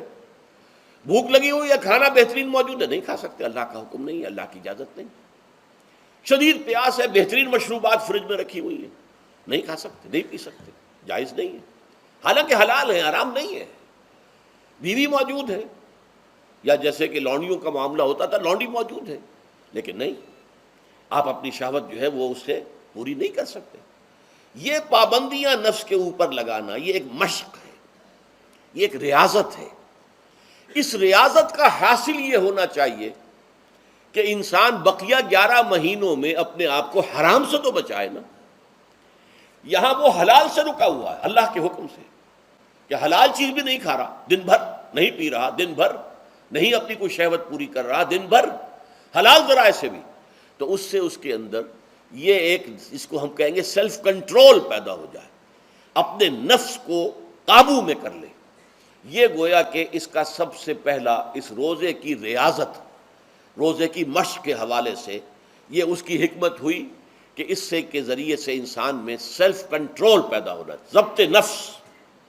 یہاں پہ تھوڑی سی میں وضاحت کر دوں، رہبانیت کے اندر آپ کو معلوم ہے کہ سیلف اینیہیلیشن، انگریزی الفاظ جو ہیں وہ زیادہ بعض لوگوں کے لیے واضح ہوں گے، نفس کشی، نفس کو کچل دینا، ختم کر دینا، مار دینا، یہ رہبانیت میں ہوتا ہے، اسلام میں نہیں۔ اسلام کا نظام بڑا متوازن ہے۔ ان لنفسک علیک حقا وان لزوجک علیک حقا وان لزورک علیک حقا۔ حضور نے فرمایا دیکھو تمہارے نفس کا بھی تم پر حق ہے، اسے مناسب حد تک آرام دینا بھی تمہارے ذمے ہے، اسے غذا بہم پہنچانا بھی تمہارے ذمے ہے۔ فرق صرف کیا ہے، حلال سے ہو حرام سے نہ ہو۔ اس کی شہوت کو پورا کرنا بھی تمہارے ذمے ہے، فرق صرف کیا ہے، جائز راستے سے ہو حرام سے نہ ہو۔ اس کا نام ضبط نفس ہے، سیلف اینیہیلیشن، نفس کو کچل دینا۔ یہ جو تپسیاں جو ہیں ہندو سادھو کرتے رہے ہیں، اور جو سب سے زیادہ معاملہ جو ہے وہ جو راہب ہوتے تھے حضرت مسیح علیہ السلام کے پیروکاروں میں، انہوں نے تاریخ کے اندر جو مثالیں دی ہیں اس کا جو ہے اندازہ کرنا مشکل ہو جاتا ہے کہ کس درجے وہ لوگ اپنے نفس کو کچل دیتے تھے، جس کا قرآن مجید میں سورہ حدید میں ذکر بھی ہے۔ اکثر لوگ تو پابندی نہیں کر سکتے تھے، اپنے اوپر پابندیاں لگانے کے بعد غلط راستوں پر بھی چل پڑتے تھے، لیکن جو لوگ ان پابندیوں کو نبھاتے تھے وہ کس انتہا تک جاتے تھے۔ کبھی آپ جو ہے ہسٹری آف کرسچن مناسٹسزم پر جو تاریخ کی کتابیں لکھی گئی ان کو پڑھیں تو اندازہ ہوگا۔ مولانا مودودی نے تفہیم القرآن میں اس کا کچھ حوالے دیے ہیں، واقعہ یہ کہ رونگٹے کھڑے ہو جاتے ہیں انسان پر کہ اس درجے میں انہوں نے اپنے نفس کو کچلا تھا۔ ہمارے صوفیہ کے ہاں بھی بعض ایسی روایات صحیح ہیں یا غلط ہے بیان کی جاتی ہیں، لیکن اسلام کا اصل معاملہ کیا ہے، توازن، اعتدال۔ تمہارے نفس کا بھی تم پر حق ہے، ان لنفسک علیک حقا، تمہاری بیوی کا بھی تم پر حق ہے، وَإِنَّ لِزَوْجِكَ عَلَيْكَ حَقًّا، اور تمہارا جو بھی کوئی ملاقاتی آئے، کوئی دوست ہے، اس کا بھی زورک علیک حق ہو، زیارت کرنے کے لیے کوئی آیا اس کا بھی حق ہے، ان کے حقوق ادا کرو۔ حضرت عبداللہ ابن عمرو بن العاص رضی اللہ تعالی عنہما صحابہ کرام میں اس اعتبار سے بہت ممیز تھے کہ ان پر عبادت جو ہے، عبادت گزاری کا اتنا غلبہ ہو گیا تھا، ہر روز روزہ رکھتے تھے اور رات کو پوری رات کھڑے رہتے تھے۔ حضور کو اطلاع دی گئی، حضور نے طلب کیا فوراً، آپ نے فرمایا یا عبداللہ الم نخبر، کیا ہمیں یہ خبر نہیں دی گئی انک تصوم الدہر وتقوم اللیل، کہ تو ہمیشہ رات کو کھڑا رہتا ہے نماز میں اور ہر روز روزہ رکھتا ہے۔ اب ظاہر بات ہے حضور کے حضور میں جھوٹ کیسے بولتے، ویسے بھی جھوٹ بولنے کا سوال نہیں صحابہ کے لیے، تو عرض کیا بلا یا رسول اللہ ایسی تو صحیح ہے۔ فرمایا لا تفعل، ہرگز ایسا مت کرو، فإن لنفسك عليك حقا وإن لزوجك عليك حقا وإن لزورك عليك حقا، تمہارے نفس کا بھی تم پر حق ہے، روزہ رکھو بھی اور افطار بھی کرو۔ بہترین روزہ جو ہے وہ حضرت داؤد علیہ السلام کا تھا، ایک دن روزہ رکھتے تھے، ایک دن افطار کرتے تھے۔ لیکن یہ ہے کہ آپ ہفتے میں 2 دن روزے حضور کے ہیں، سوموار کو اور جمعرات کو، مہینے میں 3 روزے یہ ہیں، اس میں گویا کہ سنت پر عمل بھی ہو جائے گا۔ لیکن یہ کہ ہمیشہ روزہ رکھنا، بلکہ یہاں تک کہا گیا ما صام من صام الدہر، جو ہمیشہ روزہ رکھتا ہے اس نے کوئی روزہ رکھا ہی نہیں۔ کیا مطلب؟ یہ تو اس نے اپنی ہیبٹس بدل لی ہیں، ہیبٹس ہو گئی ہیں یہ کہ سارا دن بھر نہیں کھانا، صبح کھانا شام کو کھانا، بس یہ تو اس نے اپنی ہیبٹ بدل لی ہے، روزہ ہیبٹ بن گیا اس کا۔ ما صام من صام الدہر، جس نے ہمیشہ روزہ رکھا اس نے کوئی روزہ رکھا ہی نہیں۔ اس لیے کہ روزہ تو در حقیقت اس شخص پر شاخ گزرتا ہے جس کو عادت ہے دن میں کھانا کھانے کی، اس کو دن کے اندر 3 کھانے کھانے کی عادت ہے، تبھی تو وہ شاخ گزرے گا۔ اگر وہ عادت ہی آپ نے بدل لی ہے تو ظاہر بات ہے کہ پھر روزے کی جو برکت ہے وہ تو ظاہر نہیں ہوگی۔ تو بہرحال اس اعتبار سے غور کیجئے کہ یہ پہلا حکم جو ہے روزے کا، لعلکم تتقون، تاکہ تمہارے اندر تقوی پیدا ہو جائے، اپنے نفس پر کنٹرول پیدا ہو جائے۔ اس کو یوں سمجھیے کہ یہ ایک بڑا منہ زور گھوڑا ہے، ہمارا جو نفس ہے، ہمارا جو جسم ہے، حیوانی نظام، اس پر ہماری خودی یا ہماری انا یا ہماری ایگو یا ہمارا سیلف، یہ اس پر حکمران ہے، اس کا گھوڑے کا سوار ہے۔ اب اگر گھوڑا منہ زور ہے اور سوار کے قابو میں نہیں ہے تو کیا نتیجہ نکلے گا؟ اب وہ گھوڑے کے اختیار میں ہے، سوار صاحب کی جان جو ہے وہ جا کر پٹخ دے کہیں، کسی کھائی میں گرائے، کسی اور جگہ گرائے، وہ تو گویا کہ اس کے رحم و کرم پر ہے۔ ہاں اگر سوار تکڑا ہے اور سوار نے جو ہے گھوڑے کو قابو میں کیا ہوا ہے، اس کی رانوں میں بھی جان ہے، دبایا ہوا ہے گھوڑے کو اپنی رانوں کے درمیان، تو ظاہر بات ہے کہ اب یہ گھوڑا جو ہے بہت بڑی ایسٹ ہے اس کے لیے۔ اب گھوڑا ادھر جائے گا جدھر سوار لے جانا چاہے گا، سوار اپنے مقصد اپنی منزل تک پہنچے گا گھوڑے کے ذریعے سے، اور اگر برعکس ہے جیسا کہ میں عرض کر چکا ہوں تو وہ سوار جو ہے وہ گھوڑے کے رحم و کرم پر ہے۔ یہی معاملہ ہے، ہماری خودی یا ہماری انا یا ہمارا ایگو، یہ در حقیقت یہ راکب ہے، اور ہمارا وجود حیوانی یہ مرکب ہے، یہ گھوڑا ہے۔ اگر ہم قابو یافتہ ہوں اپنے اس گھوڑے کے اوپر تو یہی جسم ہمارے لیے ایک بہت بڑا ایسٹ ہے۔ ہاتھوں سے نیکی کمائیں گے، پاؤں سے نیکی کمائیں گے، آنکھوں سے نیکی کمائیں گے، کانوں سے نیکی کمائیں گے، یہ ساری نیکیاں کمانے کا ذریعہ بن جائے گا۔ تلاوت قرآن سن رہے ہیں تو کانوں کی نیکی ہو رہی ہے، قرآن دیکھ کر پڑھ رہے ہیں تو آنکھوں کی نیکی ہو رہی ہے۔ یہ سارے ہمارے اعصاب، ہمارے تمام اعضاء و جوارح نیکی کا ذریعہ ہے۔ لیکن اگر کہیں یہ ہمارا نفس امارہ، ایڈ اور لیبیڈو ہم پر قابو پا لے تو پھر ہم اس کے رحم و کرم پر ہیں، پھر وہ ہمیں جس کھائی میں چاہے گا گرا دے گا۔ تو اس اعتبار سے روزہ مجرد، ابھی روزے کی بات ہو رہی ہے، وہ روزہ خاص طور پر کہ جس کا حکم پہلے دیا گیا تھا، ایام معدودات، اس کے بارے میں اس کی حکمت، مجرد روزے کی حکمت کیا ہے؟ ضبط نفس۔ اسی ضبط نفس کا دوسرا نام تقویٰ ہے۔ آپ اپنے نفس پر قابو یافتہ ہیں اور پھر اللہ کے سامنے جھک رہے ہیں، یہ ہوئی نا اصل بات۔ آپ اللہ کے سامنے تو جھک رہے ہیں، اے اللہ میں تیری ہی بندگی کرتا ہوں اور کروں گا، نفس پر قابو ہے ہی نہیں، تو آپ کا یہ کہنا مہمل ہو جائے گا، نفس کا تقاضا ابھرے گا اور آپ اس کے آگے ہاتھ جوڑ کر کھڑے ہو جائیں گے، تو گویا کہ جو آپ نے کہا تھا ایاک نعبد و ایاک نستعین، اس کی پیروی کرنا، اس کو پورا کرنا، اس کا تقاضا بجا لانا آسان کام نہیں ہے۔ چبھی گویم مسلمانم بلرزم، کہ دانم مشکلات لا الہ رہا، جب میں کہتا ہوں کہ میں مسلمان ہوں تو میں مجھ پر کب کب یہ طاری ہوتی، اس لیے کہ مجھے معلوم ہے کہ لا الہ کہنے کا مقصد کیا ہے اور مطلب کیا ہے، اس کے تقاضے کیا ہیں۔ تو روزہ مجرد روزے کی غرض و غایت تقویٰ یا ضبط نفس، یعنی سیلف کنٹرول، اور اس سیلف کنٹرول کے ساتھ اپنے پورے وجود کو اللہ کے سامنے جھکا دینا، یہ عبادت ہے۔ اب آئیے اس عبادت کے لیے، روزے کے لیے رمضان کا مہینہ کیوں منتخب کیا گیا بالآخر؟ پہلے تو وہ ہر مہینے کے 3 دن تھے، بالآخر مستقل تا قیام قیامت اور رمضان کا مہینہ ہے۔ اس کی علت کیا ہے؟ ظاہر بات ہے کہ سارے 12 مہینے اللہ ہی کے ہیں، ہفتے کے سارے دن اللہ ہی کے ہیں، دنوں میں سید الایام جمعے کا دن ہے، مہینوں میں سید الاشہر، یہ جتنے مہینے ہیں ان میں سردار جو ہے مہینوں کا وہ رمضان مبارک ہے۔ کیوں ہے؟ اب آپ پڑھیے تیسری آیت، شہر رمضان الذی انزل فیہ القرآن، رمضان کا مہینہ وہ ہے جس میں قرآن نازل کیا گیا۔ اور اس کی مزید کیا ہے تشریح کہ رمضان ہی میں وہ لیلۃ القدر ہے جس میں قرآن نازل کیا گیا۔ اب یہاں 2 چیزیں علیحدہ علیحدہ سمجھ لیجئے۔ ہمیں معلوم ہے کہ قرآن حضور پر نازل ہوا 32 برس میں، نہیں 22 برس میں، 610 عیسوی سے لے کر اس موضوع پر آج شام کو تقریر ہوگی انشاءاللہ مفصل تعارف قرآن کے ضمن میں، بعد نماز عشاء قرآن اکیڈمی کی مسجد میں، کیونکہ معلوم نہیں کہ آج چاند ہو جائے گا یا نہیں ہو جائے گا، لہذا دورہ ترجمہ قرآن کل سے شروع ہوگا، اور آج جو ہے تعارف قرآن اور سورہ فاتحہ کا کچھ مفہوم میں بیان کروں گا، تاکہ یہ کہ رمضان مبارک کے لیے تمہید ہو جائے۔ پھر اگر چاند ہو گیا تو چھوٹی چھوٹی صورتوں کے ساتھ ہم تراویح مکمل کر لیں گے، ترجمہ قرآن کے ساتھ تراویح کل سے شروع ہوگی۔ بہرحال اس ضمن میں رمضان کا چناؤ جو ہوا ہے تو یہ ترجیح بلا مرجح نہیں ہے، ایسے ہی نہیں ہے کہ یوں ہی اس کو ترجیح دے دی گئی، اس کی حکمت ہے، غایت ہے، علت ہے، اس کا سبب ہے۔ رمضان کا مہینہ وہ ہے جس میں قرآن نازل کیا گیا، اسی میں وہ لیلۃ القدر ہے جس میں قرآن نازل کیا گیا، اگرچہ ہم جانتے ہیں کہ حضور پر قرآن نازل ہوا ہے 22 برس میں، 610 عیسوی سے 632 تک۔ اس معمے کو کیسے حل کریں گے؟ اس کا حل کیا ہے؟ رمضان مبارک کی ایک شب مبارک لیلۃ القدر میں پورا قرآن لوح محفوظ سے دفعتاً پورا کا پورا سمائے دنیا، پہلا آسمان جو ہے ہمارا، اس کے اوپر نازل کر دیا گیا۔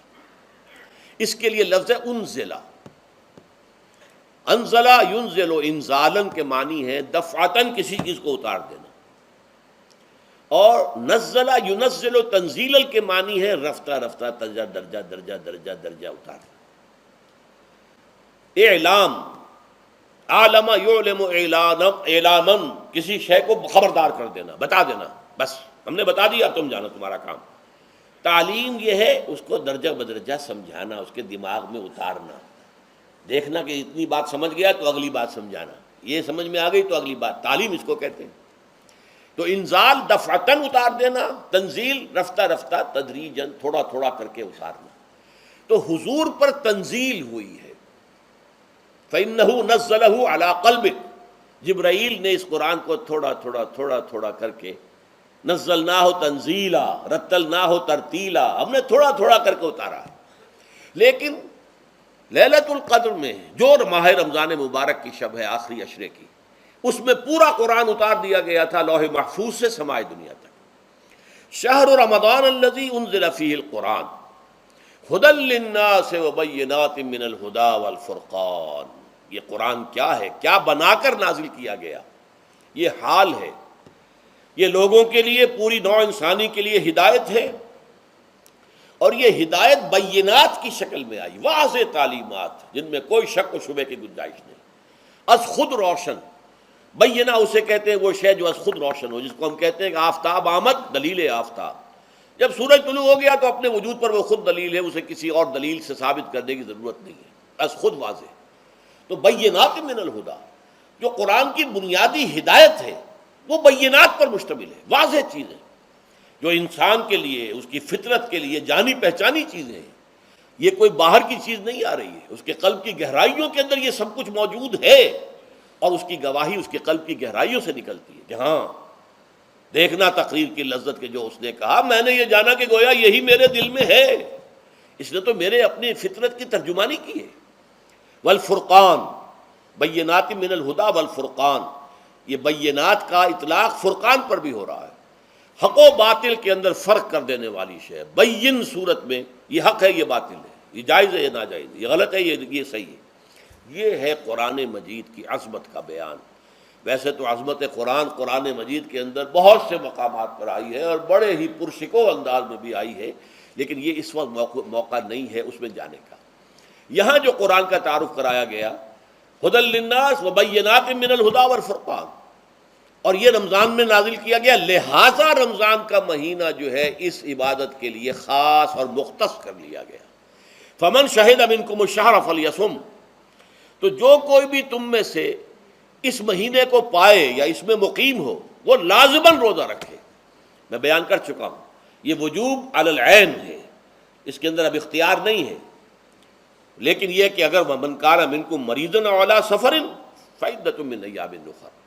اب دیکھیے یہ جو رمضان مبارک کو منتخب کیا گیا جو نزول قرآن کا مہینہ ہے، تو اس میں ایک دوہرا پروگرام رکھ دیا گیا ہے جو قرآن مجید میں تو واضح طور پر نہیں کہا گیا، اس لیے کہ اگر قرآن میں اس طور سے آ جاتا تو فرض ہو جاتا، اسے تطوعاً رکھا گیا ہے، لہذا اس کا ذکر قرآن میں نہیں ملے گا۔ موجود ہے کہ جب اس مہینے کو چنا ہی اس لیے گیا ہے کہ یہ نزول قرآن کا مہینہ ہے، لہذا اس کے لیے جو ہم نے پڑھا تھا وہ خطبہ، وہ اب اس کو پلٹ لیجئے۔ جعل اللہ صیامہ فریضۃ وقیام لیلہ تطوعا، اللہ نے اس مہینے کا روزہ رکھنا تو فرض قرار دے دیا ہے، اور اس کا قیام اللیل، راتوں کو کھڑے رہنا، یہ مرضی پر چھوڑ دیا ہے، جو کر سکے، جو بھی ہمت کرے، ترغیب و تشویق ہے۔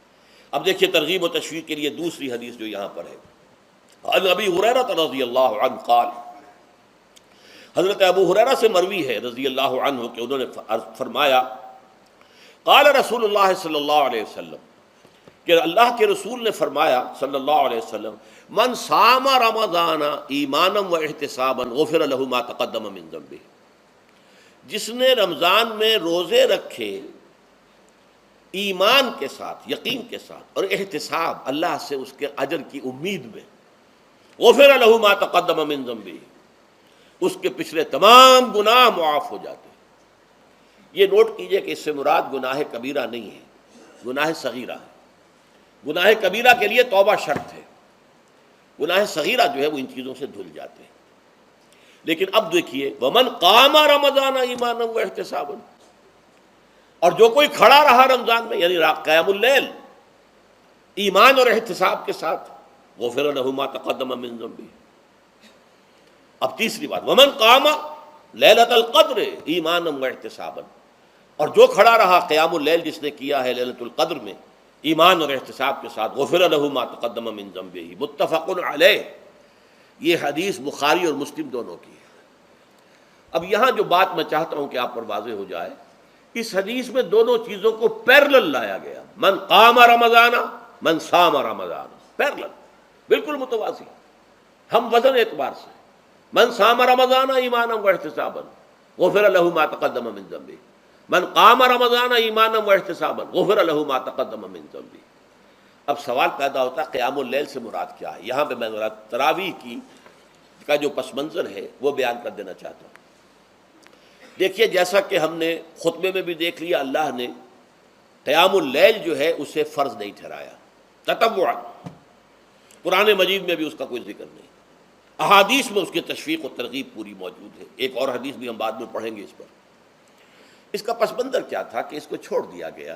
اب ظاہر بات ہے مسلمانوں میں کمزور بھی ہیں، مسلمانوں میں وہ مزدوری کرنے والے بھی ہیں، روزہ تو فرض ہے ان پر، چاہے مئی کا مہینہ ہے اور گندم کاٹنی ہے، روزہ تو پھر بھی رکھنا ہوگا، یہ سب کچھ ہے، لیکن یہ کہ رات کو پھر کھڑے رہنا ان کے لیے، جاگنا ممکن نہیں ہے، لہذا ان کے اوپر یہ چیز فرض نہیں۔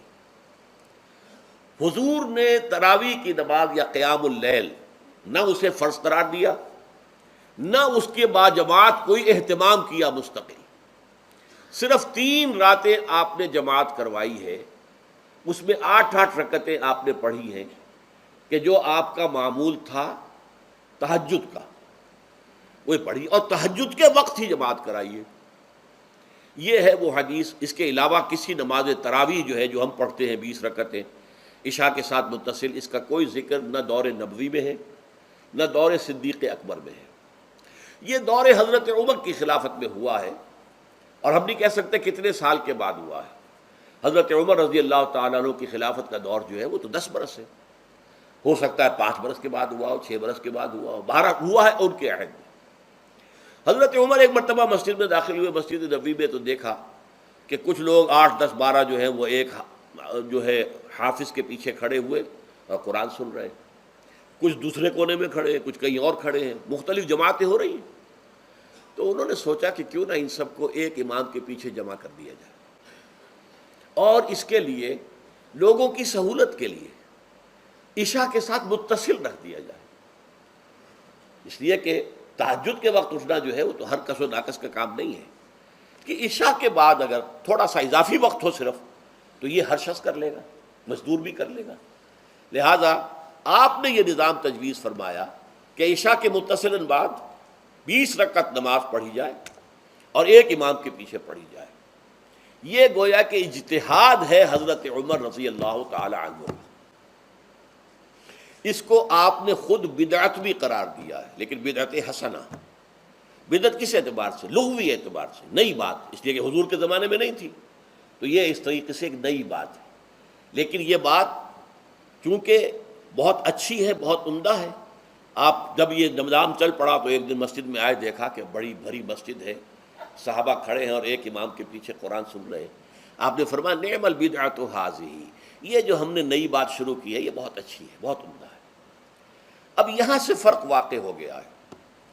ایک تو اہل تشیع جو ہے وہ تو ویسے ہی حضرت عمر سے بہت دشمنی رکھتے ہیں، عناد رکھتے ہیں، تو حضرت عمر کے اجتہادات سے انہیں نفرت ہے، انہیں دوری ہے، چاہے وہ کوئی سا بھی حضرت عمر کا اجتہاد ہو۔ ہمارے ہاں اہل حدیث حضرات بھی در حقیقت حضرت عمر یا کسی اور خلیفہ راشد کے فعل کو وہ سمجھتے ہیں کہ یہ ایگزیکٹو آرڈرز ہیں، یہ ہمیشہ کے لیے نہیں ہے۔ حضرت عمر نے اپنے دور میں ایک نظام قائم کیا، ان کے دور کے لیے ٹھیک تھا، یہ ہمیشہ کے لیے نہیں۔ ہمیشہ کے لیے وہ 8 ہی رکعتوں کے قائل ہیں، وہ تہجد والے، لیکن اس میں بہرحال انہوں نے بھی خود یہ اضافہ کیا ہے کہ وہ 8 رکعتیں وہ عشاء کے ساتھ متصل پڑھتے ہیں، تہجد کے وقت تو نہیں پڑھتے۔ اور حضور نے تو صرف 3 روز جو ہے وہ کرائی تھی جماعت، وہ لوگ 30 دن یا 29 دن پڑھ رہے ہیں، تو اضافہ تو انہوں نے بھی کر دیا، اس نظام میں تبدیلی تو ہو گئی۔ لیکن اہل سنت جو کہلاتے ہیں، ہمارے جو 4 جو ہیں، جو ہمارے مسلک ہیں، حنفی، مالکی، شافعی، حنبلی، ان کا اتفاق ہے اس پر حضرت عمر کا، کیونکہ ان کے سامنے اصول یہ ہے کہ حضور نے فرمایا علیکم بسنتی وسنت الخلفاء الراشدین المہدیین، تم پر لازم ہے کہ میری سنت کو پکڑو مضبوطی کے ساتھ، اور میرے خلفاء راشدین مہدیین جو ہیں ان کی سنت کو پکڑو۔ اس اصول سے یہ چاروں فقہیں جو ہیں حضرت عمر کے اجتہادات جو ہیں ان کو بھی پابندی سمجھتے ہیں کہ تمام عمر کے لیے، قیامت تک کے لیے امت مسلمہ پر ان کی پیروی لازم ہے، لہذا اس میں اجماع ہے۔ اور یہاں تک کہ یہ سب سے آخری جو اس میں مسلک پیدا ہوا ہے زمانی اعتبار سے، سب سے پہلے مسلک جو ہے حنفی پیدا ہوا ہے، پھر مالکی پیدا ہوا ہے، پھر شافعی پیدا ہوا ہے، اور پھر حنبلی آخری ہے۔ اور امام احمد ابن حنبل بہت بڑے محدث بھی ہیں، مسند احمد ابن حنبل جو ہے وہ بہت بڑی کتاب ہے، بہت اہم کتاب ہے، جامع کتاب ہے، تو ان کے ہاں بھی 20 رکعتیں ہیں۔ چنانچہ حرمین شریفین میں، سعودی عرب میں، مکے اور مدینہ منورہ میں جو نماز تراویح ہوتی ہے اس کی 20 رکعتیں ہیں، لیکن اہل حدیث حضرات جو ہیں وہ اس 8 کے اوپر اکتفا کرتے ہیں۔ بہرحال یہ ایک اختلاف ہے جو میں نے اس کا پس منظر بیان کر دیا، لیکن اس 20 رکعت نماز سے ادا کرنے سے، جو کہ زیادہ سے زیادہ 50 منٹ یا 1 گھنٹہ لگتا ہے، اس سے وہ قیام اللیل کا حق ادا نہیں ہوتا۔ قیام اللیل کا تو کچھ اور ہی تقاضا ہے۔ قیام کسے کہتے ہیں؟ یہ سورہ مزمل سے واضح ہوتا ہے، یا ایھا المزمل قم اللیل الا قلیلا نصفہ او انقص منہ قلیلا او زد علیہ ورتل القرآن ترتیلا۔ آدھی رات یا آدھی رات سے کچھ کم، یعنی تہائی رات، یا آدھی رات سے کچھ زائد، 2 تہائی رات، یہ ہے قیام اللیل۔ چنانچہ سورہ مزمل ہی کی آخری آیت جو دوسرا رکوع مشتمل ہے جس پر، اس میں صاف کہہ دیا گیا ان ربک یعلم انک تقوم ادنی من ثلثی اللیل ونصفہ وثلثہ وطائفۃ من الذین معک۔ اے اللہ کے نبی، اللہ خوب واقف ہے کہ آپ بھی اور آپ کے ساتھ ایک جماعت بھی رات کو کھڑی رہتی ہے، 2 تہائی رات یا آدھی رات یا 1 تہائی رات۔ تو یہ سارا معاملہ جو ہے قیام اللیل کا، گویا کہ کم سے کم 1 تہائی رات پر اس کا اطلاق ہو سکے گا، یہ نہیں کہ 1 گھنٹے۔ اب اس کے ضمن میں دیکھیے حدیث پڑھیے، تیسری حدیث ہے ان عبداللہ ابن عمرو ابن العاص رضی اللہ تعالی عنہ۔ یہ وہی عبداللہ ابن عمرو ہے جن کی میں نے آپ کو حدیث پہلے سنائی ہے۔ یہ ساری رات کھڑے رہتے تھے پوری رات اور ہر روز روزہ رکھتے تھے، جس پر حضور نے منع کیا، لا تفعل، مت کرو ایسا۔ رضی اللہ عنہما، یہ خود بھی صحابی ہیں اور ان کے والد عمرو بن العاص بھی صحابی ہیں۔ ان رسول اللہ صلی اللہ علیہ وسلم قال، کہ اللہ کے رسول صلی اللہ علیہ وسلم نے فرمایا، الصیام والقرآن یشفعان للعبد، روزہ اور قرآن بندے کے حق میں شفاعت کریں گے۔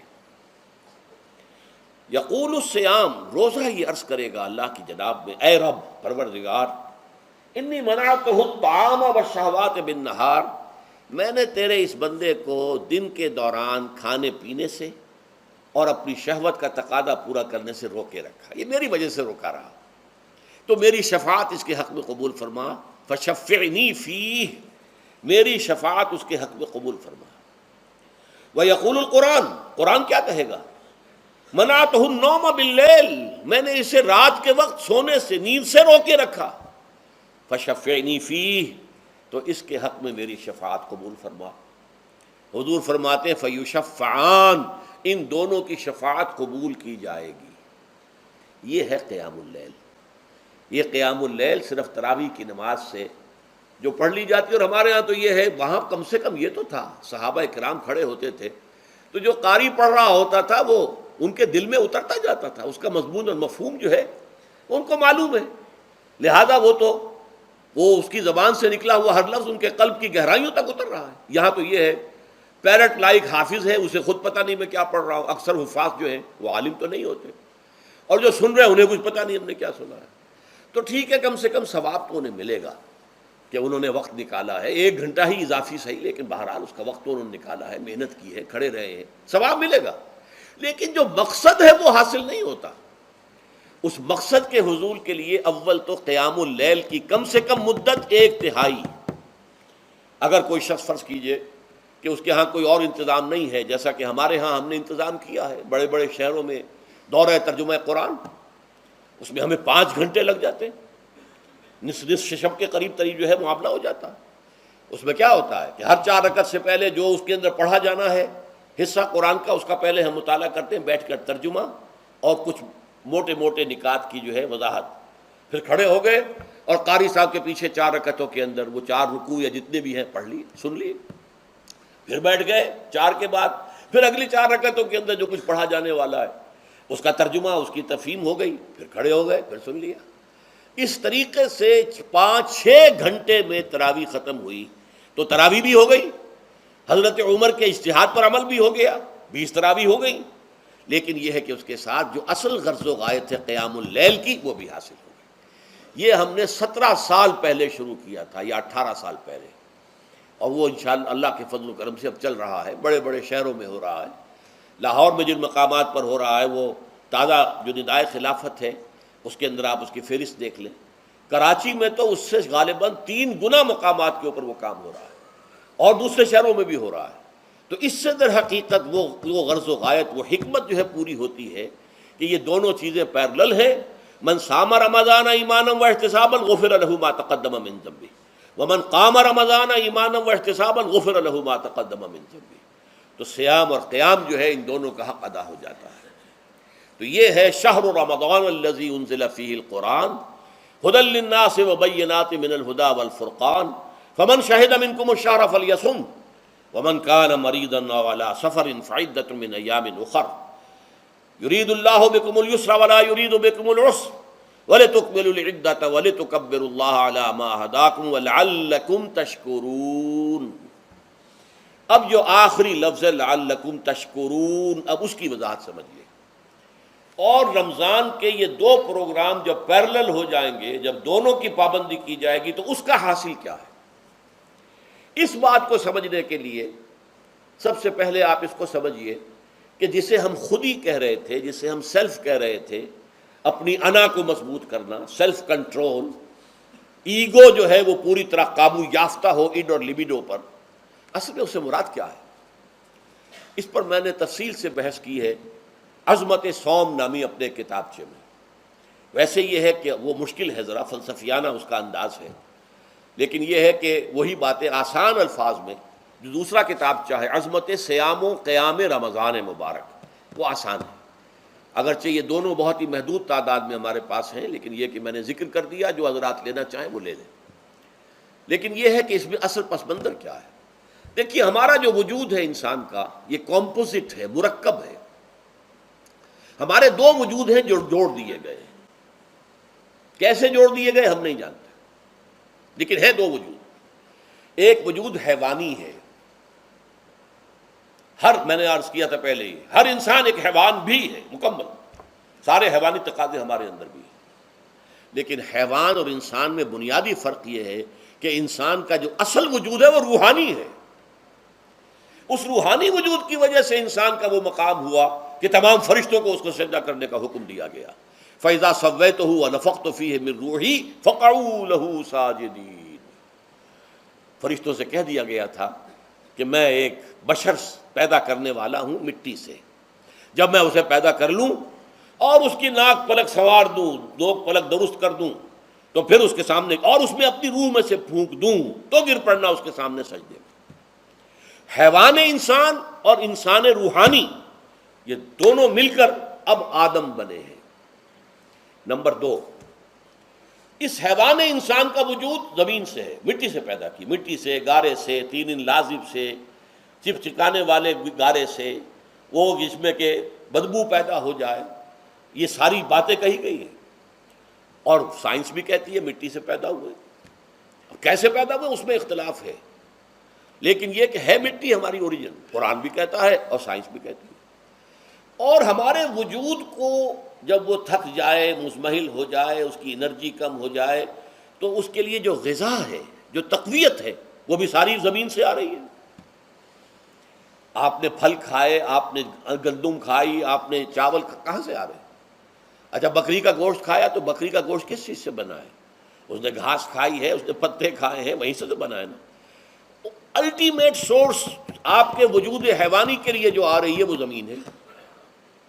وجود روحانی کو بھی تقویت کی ضرورت ہے، وہ بھی مزمحل ہوتی ہے، کمزور ہو جاتی ہے، خاص طور پر جب کہ وجود حیوانی کا اس پر غلبہ ہو جائے، تب تو یوں سمجھیے کہ وہ بالکل بے ہوش ہو کر موت کے قریب پہنچ جاتی ہے۔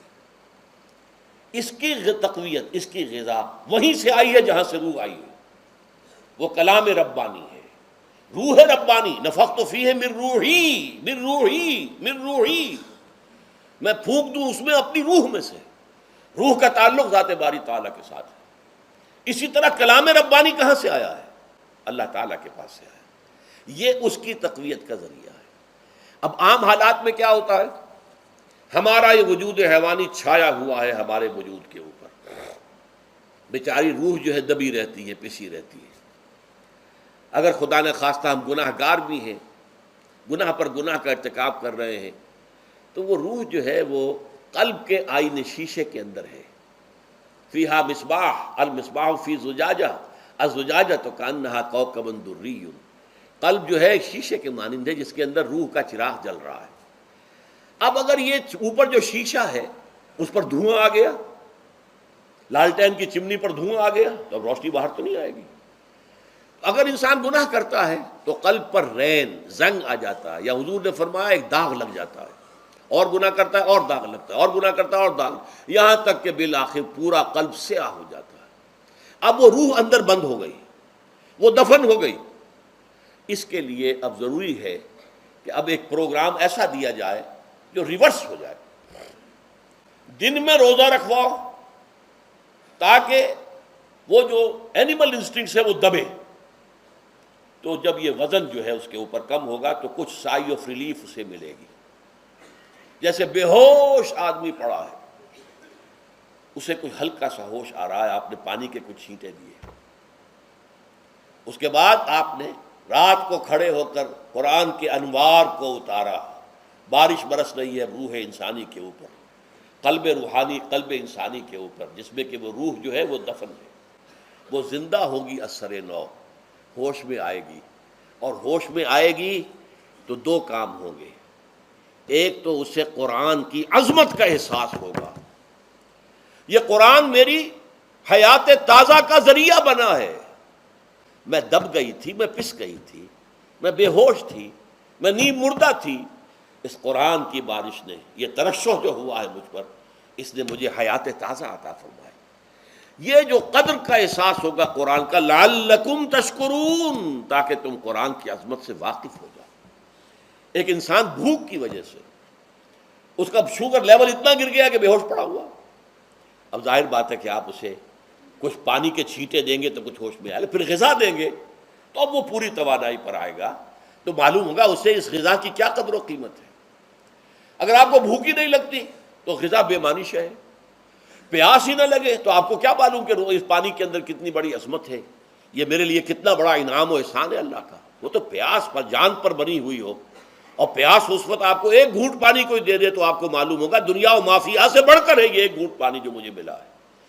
اسی طرح جب روح دبی ہوئی تھی حیوانی وجود کے بوجھ تلے، جبکہ وہ نیم خوابیدہ یا نیم بے ہوش یا بالکل بے ہوش تھی، وہ دن میں تو روزہ رکھ کر اس پر سے حیوانی وجود کا وزن کم کیا گیا، اسے ایک ریلیف ملی۔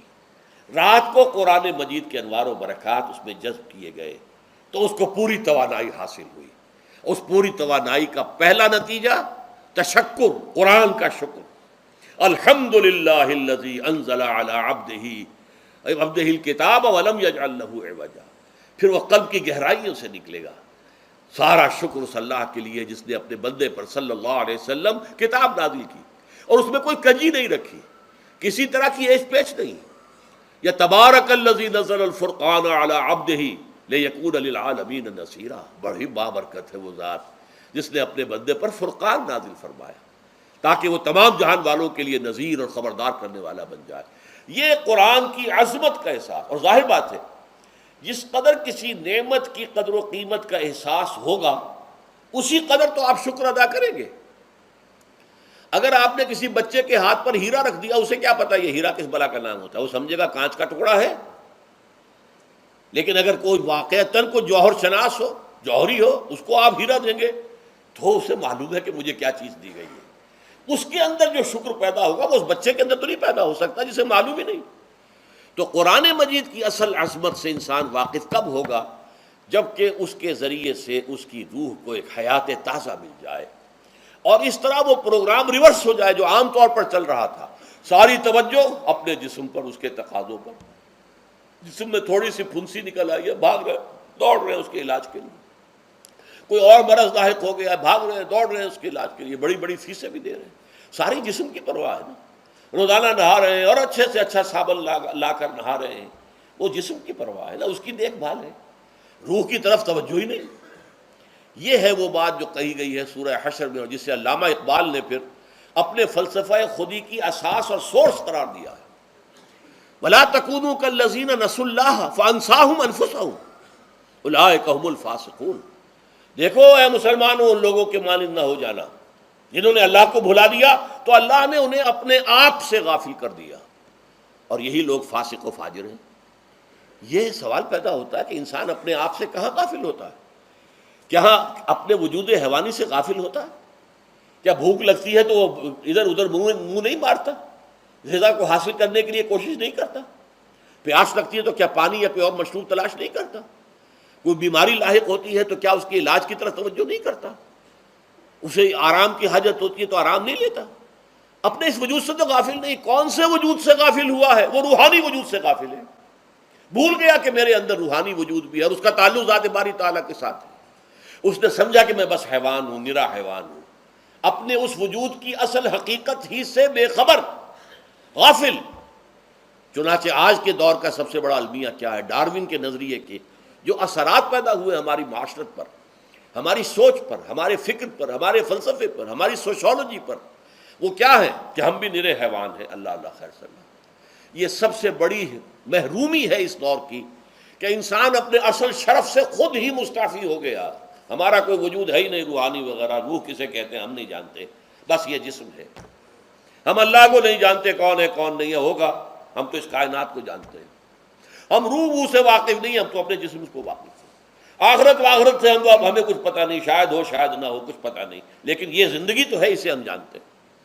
یہ ہے آج کے انسان کا سب سے بڑا المیہ، اور یہ ہے ماس اسکیل کے اوپر ارتداد، ذہنی طور پر مرتد ہو چکے ہیں انسانوں کی عظیم اکثریت مرتد ہو چکی ہے۔ یہ ہے در حقیقت کہ روزہ جو ہے اس پروگرام کو آ کر ریورس کرتا ہے۔ دن میں کھانے پینے، جنسی تقاضے پر پابندی، وہ وجود حیوانی کا وزن کچھ کم ہوا، روح جو دبی ہوئی تھی یا سسک رہی تھی یا بے ہوش تھی یا نیند مردہ تھی، اسے کچھ ریلیف ملا۔ اب اس کے اوپر قرآن مجید کے تیرے ضمیر پہ جب تک نہ ہو نزول کتاب، گرہ کشا ہے نہ رازی نہ صاحب کشاف، ہمارے دلوں کے اوپر بارش ہو رہی ہو انوار قرآنی کی۔ وہ ظاہر بات ہے کہ بغیر سمجھے تو نہیں ہوگی بارش، وہ تو آپ کچھ سمجھ رہے ہوں گے تو بارش ہوگی، ورنہ تو یہ ہے کہ ٹھیک ہے میں پہلے بھی عرض کر چکا ہوں، آپ کو ثواب تو ملے گا، لیکن یہ ہے کہ وہ اصل مقصد قرآن کی عظمت کا قلب کی گہرائیوں سے اعتراف جو ہے، اور اس پر اللہ کا شکر تو ادا ہوگا، لعلکم تشکرون، جبکہ قرآن مجید جو ہے آپ کے قلب کے اوپر نازل ہے، اس کا مفہوم نازل ہے۔ اچھا، اس کا دوسرا نتیجہ کیا نکلتا ہے؟ جب وہ روح جو ہے وہ ہوش میں آئے گی، اس کو حیات تازہ مل گئی، وہ اپنے اصل مرکز اور منبع اور سرچشمہ کی طرف جو ہے متوجہ ہوگی۔ عربی زبان کا ایک مقولہ ہے، کل شیء یرجع الی اصلہ، ہر شے اپنی اصل جڑ کی طرف جو ہے لوٹتی ہے۔ ہمارا وجود حیوانی زمین سے زمینی کی طرف لوٹتا ہے، یعنی مرنے کے بعد زمینی میں چلا جائے گا۔ اور نمبر دو، دنیا میں بھی زمینی خواہشات، زمینی تمنائیں، آرزوئیں وہ ہیں، وَلَٰكِنَّهُ أَخْلَدَ إِلَى الْأَرْضِ، جیسے کہ سورہ وہ کہا گیا ہے بلعام بن باعورہ کے بارے میں سورہ اعراف میں، وہ تو زمین ہی کی طرف دھنستا چلا گیا۔ ہماری روح کا منبع اور سرچشمہ ذات باری تعالیٰ ہے، وہ امر رب ہے، لہذا فوراً انسان اپنے رب کی طرف متوجہ ہوتا ہے۔ یہ اللہ کی طرف متوجہ ہو جانا اور پھر اس سے ہم کلام ہونا اور اس سے دعا کرنا، یہ ہے روزے کا اصل مقصد۔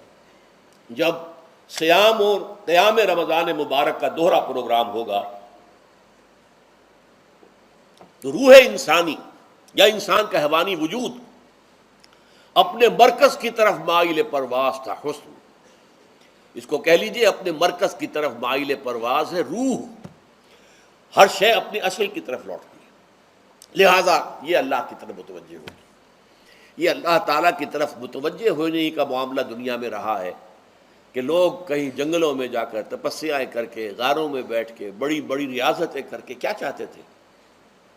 مجھ کو ہے تیری جستجو، مجھ کو تیری تلاش ہے، خالق میرے کہاں ہے تو، مجھ کو تیری تلاش ہے۔ میں نے یہ نظم جو ہے تقریباً 6 سال جو ہے ہر روز صبح، ہمارا جو ہائی اسکول تھا اس میں جو صبح پریئر ہوتی تھی، لوگ سب جمع ہوتے تھے، پورا اسکول جو ہے اس کے ہمارے طلباء، تو یہ نظم جو ہے پڑھی جاتی تھی، مجھ کو ہے تیری جستجو، مجھ کو تیری تلاش ہے، خالق میرے کہاں ہے تو، مجھ کو تیری تلاش ہے۔ روح انسانی چاہتی ہے اللہ کا تقرب، اللہ کے قریب ہونا، اللہ سے رشتہ استوار کرنا۔ یہ وجود حیوانی حائل ہے اس کے راستے میں، یہ حیات دنیاوی اس کے لیے پنجرہ بن گئی ہے، اس روح کے لیے یہ ایک در حقیقت ایک قید خانہ ہے، جیسے کہ حضور نے فرمایا کہ الدنیا سجن المومن وجنت الکافر، مومن کے حق میں یہ دنیا قید خانہ ہے، اس کی روح جو ہے یہاں آ کر اس جسد حیوانی کے اندر جو ہے وہ دفن ہو گئی ہے، قید خانہ ہے، اس پنجرے میں بند ہو گئی۔ تو لیکن وہ کافر کے لیے یہی باغ و بہار ہے، یہیں پر عیش کرنے ہیں، یہیں پر مزے لوٹنے ہیں۔ تو اس سے در حقیقت ریلیف ملتا ہے، تو انسان متوجہ ہوتا ہے اللہ کی طرف اور دعا کرتا ہے، اللہ سے ہم کلام ہوتا ہے۔ یہ ہے در حقیقت روزے اور رمضان کا جو دوسرا نتیجہ نکلتا ہے اور بلند ترین نتیجہ ہے، اس کا ذکر ہے آیت نمبر 4 میں۔ اور یہ کہ بہت سے لوگ ایسے ہیں جو قرآن مجید میں نظم کے بہت قائل ہیں، لیکن میں حیران ہوں کہ اس نظم کے اندر اس کے ربط اور رشتے کو وہ تلاش کرنے سے قاصر رہے۔ وَإِذَا سَأَلَكَ عِبَادِي عَنِّي فَإِنِّي قَرِيبٌ، جب روح بیدار ہو جائے گی، اسے حیات تازہ ملے گی، تو اے نبی میرے بندے جب آپ سے پوچھیں میرے بارے میں، وہ میرا تقرب چاہتے ہیں، میرا قرب چاہتے ہیں، وہ چاہتے ہیں مجھ سے ہم کلام ہونا، وہ چاہتے ہیں کہ مجھے ان کے ساتھ، ان کو میرے ساتھ ایک نسبت مل جائے۔ وَإِذَا سَأَلَكَ عِبَادِي عَنِّي فَإِنِّي قَرِيبٌ، انہیں بتا دیجیے میں قریب ہی ہوں، میں دور نہیں ہوں۔ اور آیا ہے سورہ قاف میں نحن اقرب الیہ من حبل الورید، جو شہ رگ ہے انسان کی، اس سے بھی زیادہ قریب ہوں میں اس سے. نوٹ کیجئے کیسے. اس کی روح کا تعلق میری ذات کے ساتھ ہے براہ راست. اس کی مثال بھی میں دے چکا ہوں کئی اپنے کتابوں کے اندر. عظمت صوم نامی کتاب جب پڑھیں گے، جو حضرات بھی سمجھ سکے پوری طرح اس کو، اس کے اندر یہ بات بیان ہوئی. اور اسی لیے دیکھیے حدیث آخری پڑھ لیجئے کہ حضور نے قرار دیا ہے کہ روزہ جو ہے تمام عبادات کے اندر ایک بالکل منفرد شان کا حامل ہے. وعن ابی ہریرہ رضی اللہ تعالی عنہ، اور یہ متفق علیہ روایت ہے بخاری اور مسلم دونوں کی. قال رسول اللہ صلی اللہ علیہ وسلم، قال اللہ عز وجل، اسے حدیث قدسی کہتے ہیں. حضور نے فرمایا کہ اللہ فرماتا ہے. تو یہ حدیث بھی ہو گئی کہ حضور نے ہمیں بتائی، اور حدیث قدسی ہو گئی کہ اللہ کا قول ہے جو حضور نقل کر رہے ہیں. قرآن مجید وحی جلی ہے، یہ وحی خفی ہے، لیکن یہ عام حدیثوں کے مقابلے میں اس کا مرتبہ اور مقام بہت بلند ہے کہ حضور فرما رہے ہیں کہ اللہ فرماتا ہے. یقول اللہ عز وجل، کل عمل ابن آدم لہو، ابن آدم کا ہر عمل، ہر نیکی اس کے اپنے لیے، اپنے فائدے کے لیے. الا الصوم، سوائے روزے کے. فإنہ لی وأنا اجزی بہ یا اجزا بہ، یہ میرے لیے ہے اور میں خود ہی اس کی بدلہ دوں گا یا میں خود ہی اس کا بدلہ ہوں. یہ دونوں ترجمے ہیں. عظمت صوم میں نے تفصیل سے بحث کی ہے کہ ویسے تو نماز بھی اللہ کے لیے، اقم الصلاۃ لذکری. حج کس لیے ہے؟ للہ علی الناس حج البیت من استطاع الیہ سبیلا، اللہ کے لیے. زکوٰۃ کس کے لیے؟ اللہ کے نام پر دی جا رہی ہے، اللہ کے لیے دی جا رہی ہے. صوم میں بات کیا ہے؟ صوم میں اصل چیز ملحوظ کیا ہے؟ روح انسانی کو تازہ کرنا، زندہ کرنا، اس کی حیات تازہ کا بندوبست کرنا، اور روح کا تعلق ذات باری تعالیٰ کے ساتھ ہے. اس تعلق کی مثال یوں سمجھیے جیسے ہمیں معلوم ہے سورج کا فاصلہ ہم سے کتنا ہے، کروڑ میل. لیکن سورج کی کرن جو وہاں سے چل کر یہاں تک پہنچی ہے، کیا اس کا تعلق سورج سے منقطع ہے؟ سورج کے ساتھ تو تعلق قائم ہے. اسی طرح روح انسانی ذات باری تعالیٰ سے بہت دور آ کر کہہ لیجئے ہمارے وجود کے اندر آ گئی، ہمارے قلب کے اندر متمکن ہو گئی. لیکن کیا اس کا تعلق اللہ کی ذات سے منقطع ہے؟ نہیں. لیکن یہ روح ہی اگر مزمحل ہو گئی تو تعلق منقطع ہو جائے گا، اس لیے کہ اس روح کے اندر ہی جان نہیں رہی. یہ روح تازہ ہوگی تو اس کا تعلق اللہ کی ذات کے ساتھ اثر نو استوار ہو جائے گا. اس لیے یہ کہا یہ میرے لیے. الا الصوم فإنہ لی، یہ میرے لیے. وأنا اجزی بہ یا اجزا بہ، میں خود ہی اس کا بدلہ دوں گا یا خود ہی اس کی جزا ہوں. خود ہی اس کی جزا ہوں. اللہ کے اس بندے کا تعلق میرے ساتھ ایسا قائم ہو جائے گا کہ گویا کہ اسے میں مل گیا. اور میرا یہ مل جانا ہی در حقیقت انسانیت کی معراج ہے. اور دعا کے بارے میں جان لیجئے کہ حضور نے فرمایا الدعاء مخ العبادہ، دعا جو ہے عبادت کا اصل جوہر ہے، لب لباب ہے. اور یہ بھی کہا الدعاء هو العبادہ، دعا ہی اصل عبادت ہے، دعا ہی اصل عبادت. دعا جو ہے وہ روح ہے اس کی. اور علامہ اقبال نے اپنے لیکچرز میں جو یہ خطبہ رکھا ہے اس موضوع کے لیے، میننگ آف پریئر ان اسلام، بڑا عظیم ہے. اس نے جو نقشہ کھینچا ہے کہ یہ پریئر کیا ہے. انائے صغیر، یہ ایگو میرا، میری انا، میری خودی، انائے صغیر. انائے کبیر کے روبرو آتی ہے. انائے کبیر اللہ، اننی انا اللہ لا الہ الا انا. یہ انا، انائے کبیر، اللہ کی انا، وہ عظیم انا. اور یہ چھوٹی سی محدود سی انا.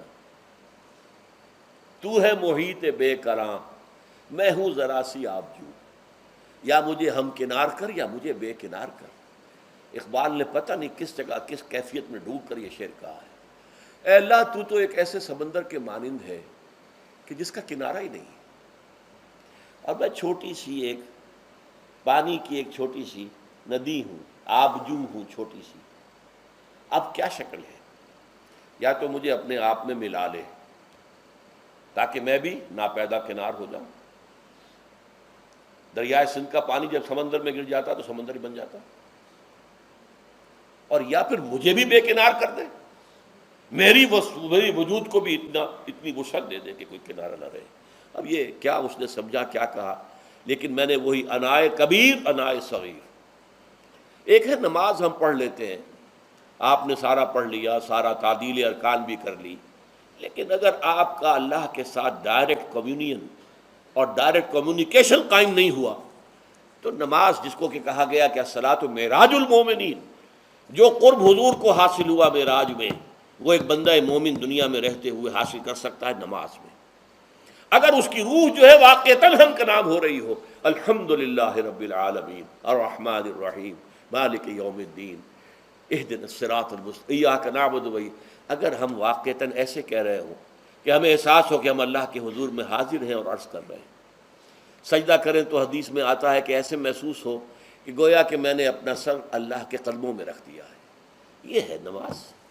اب جو گفتگو ہو رہی ہے یہ ہم کلامی ہے. الصلاۃ معراج المومنین، اہل ایمان کے حق میں یہ نماز جو ہے یہ معراج کے درجے میں. لیکن یہ نماز کیسے نصیب ہوگی اگر روح سوئی ہوئی ہے، دبی ہوئی ہے، پسی ہوئی ہے، مزمحل ہے یا مردہ ہے؟ یہ نماز کیسے حاصل ہوگی؟ چاہے آپ 5 وقت کی نماز پڑھ رہے ہوں، چاہے آپ نے ہیبٹ بنا لیا ہو نماز کو، چاہے خوش بھی ہو گیا ہو، لیکن یہ کہ جب تک وہ روح بیدار نہ ہو، جب تک ہم کلامی نہ ہو. افلاق سے آتا ہے نالوں کا جواب آخر، اٹھتے ہیں حجاب آخر، کرتے ہیں خطاب آخر. جب تک یہ نہ ہو، جیسے کہ میں ایک حدیث قدسی انشاءاللہ آج سناؤں گا سورہ فاتحہ کے ضمن میں، کہ اللہ تعالیٰ کے سامنے جب کھڑا ہو کر انسان جب کہتا ہے انی وجہت وجہی للذی فطر السماوات والارض حنیفا، دائیں بائیں سے بالکل اپنا تعلق کاٹ کر میں نے اپنا رخ کر لیا ہے اس اللہ کی طرف جس نے آسمانوں اور زمین کو پیدا کیا. اب یہ توجہ وجہ تو اگر یہ تو ہے چہرہ تو ہم نے کر دیا خانہ کعبہ کی طرف، اندر سے ہماری روح متوجہ نہیں ہوئی، وہ سوئی پڑی، اسے پتہ ہی کچھ نہیں کہ کیا ہو رہا ہے. تو اس صورت میں وہ کیا ہے؟ ظاہری بات تو پوری ہو گئی، نماز کا ثواب ہو جائے گا، فرض کی ادائیگی کا ثواب مل جائے گا، لیکن وہ اصل نماز تو حاصل نہیں ہوتی. یہ ہے وہ بات کہ وَإِذَا سَأَلَكَ عِبَادِي عَنِّي فَإِنِّي قَرِيبٌ. اے نبی، جب میرے بندوں کی روحیں بیدار ہو جائیں، توانا ہو جائیں، حیات تازہ سے وہ ہم کنار ہو جائیں، اور پھر وہ میرے بارے میں پوچھیں، وہ میرا تقرب حاصل کرنا چاہتے ہیں، تو آپ سے پوچھیں تو کہیے میں قریب ہی ہوں. اجیب دعوت الداع اذا دعان، یہ ہے وہ دعا، میں ہر پکارنے والے کی پکار، ہر دعا کرنے والے کی دعا کو سنتا ہوں، قبول کرتا ہوں، جواب دیتا ہوں جہاں کہیں بھی مجھے پکارے. اذا دعان، اس میں در حقیقت وہ مفہوم آ گیا ہے there and then wherever. آپ اپنے گھر میں ہو کر پکاریں اللہ کو، آپ بستر پر لیٹے ہوئے پکاریں اللہ کو. الذین یذکرون اللہ قیاما وقعودا وعلی جنوبہم. ہاں ٹھیک ہے، بعض مقامات بعض اوقات قبول دعا کے لیے زیادہ سازگار ہیں، حرم میں جا کر دعا مانگی جائے، اور منا میں، عرفات میں خاص طور پر، جبل رحمت پر خاص طور پر، ملتزم جو ہے کعبے کا اس پر خاص طور پر، وہ ایام بھی ہے خاص. لیکن یہ نہیں ہے کہ بقیہ دنوں میں آپ کے اور اللہ کے درمیان کو بڑا فاصلہ ہے. یہ سارا دنیا میں مشرکانہ نظاموں نے تصور پیدا کیا، اللہ تو دور ہے، دور ہے، دور ہے، دور ہے، پاک ہے، پاک ہے، پاک، تم ناپاک ہو، ناپاک ہو، ناپاک ہو، اور تم تو بڑی پستی میں پڑے ہو، تم اللہ سے براہ راست ہم کلام نہیں ہو سکتے. کوئی درمیانی چاہیے، کوئی لنکس چاہیے، کوئی پجاری ہوگا، کوئی پروہت ہوگا، کوئی پنڈت ہوگا، کوئی پیر ہوگا، کوئی پادری ہوگا، کوئی پوپ ہوگا، اس کے ذریعے سے تم اللہ سے ہم کلام ہو، خود نہیں. اور جب ذریعے بیچ میں آ گئے تو ان کی مٹھی گرم کرو، ان کی چاپلوسی کرو، ان کو بھی جو ہے چادریں چڑھاؤ، ان کو نذرانے پیش کرو.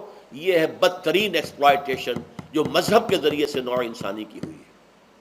یہ 2 ایکسپلائٹیشن دنیا میں ہوئی ہے تاریخ انسانی میں.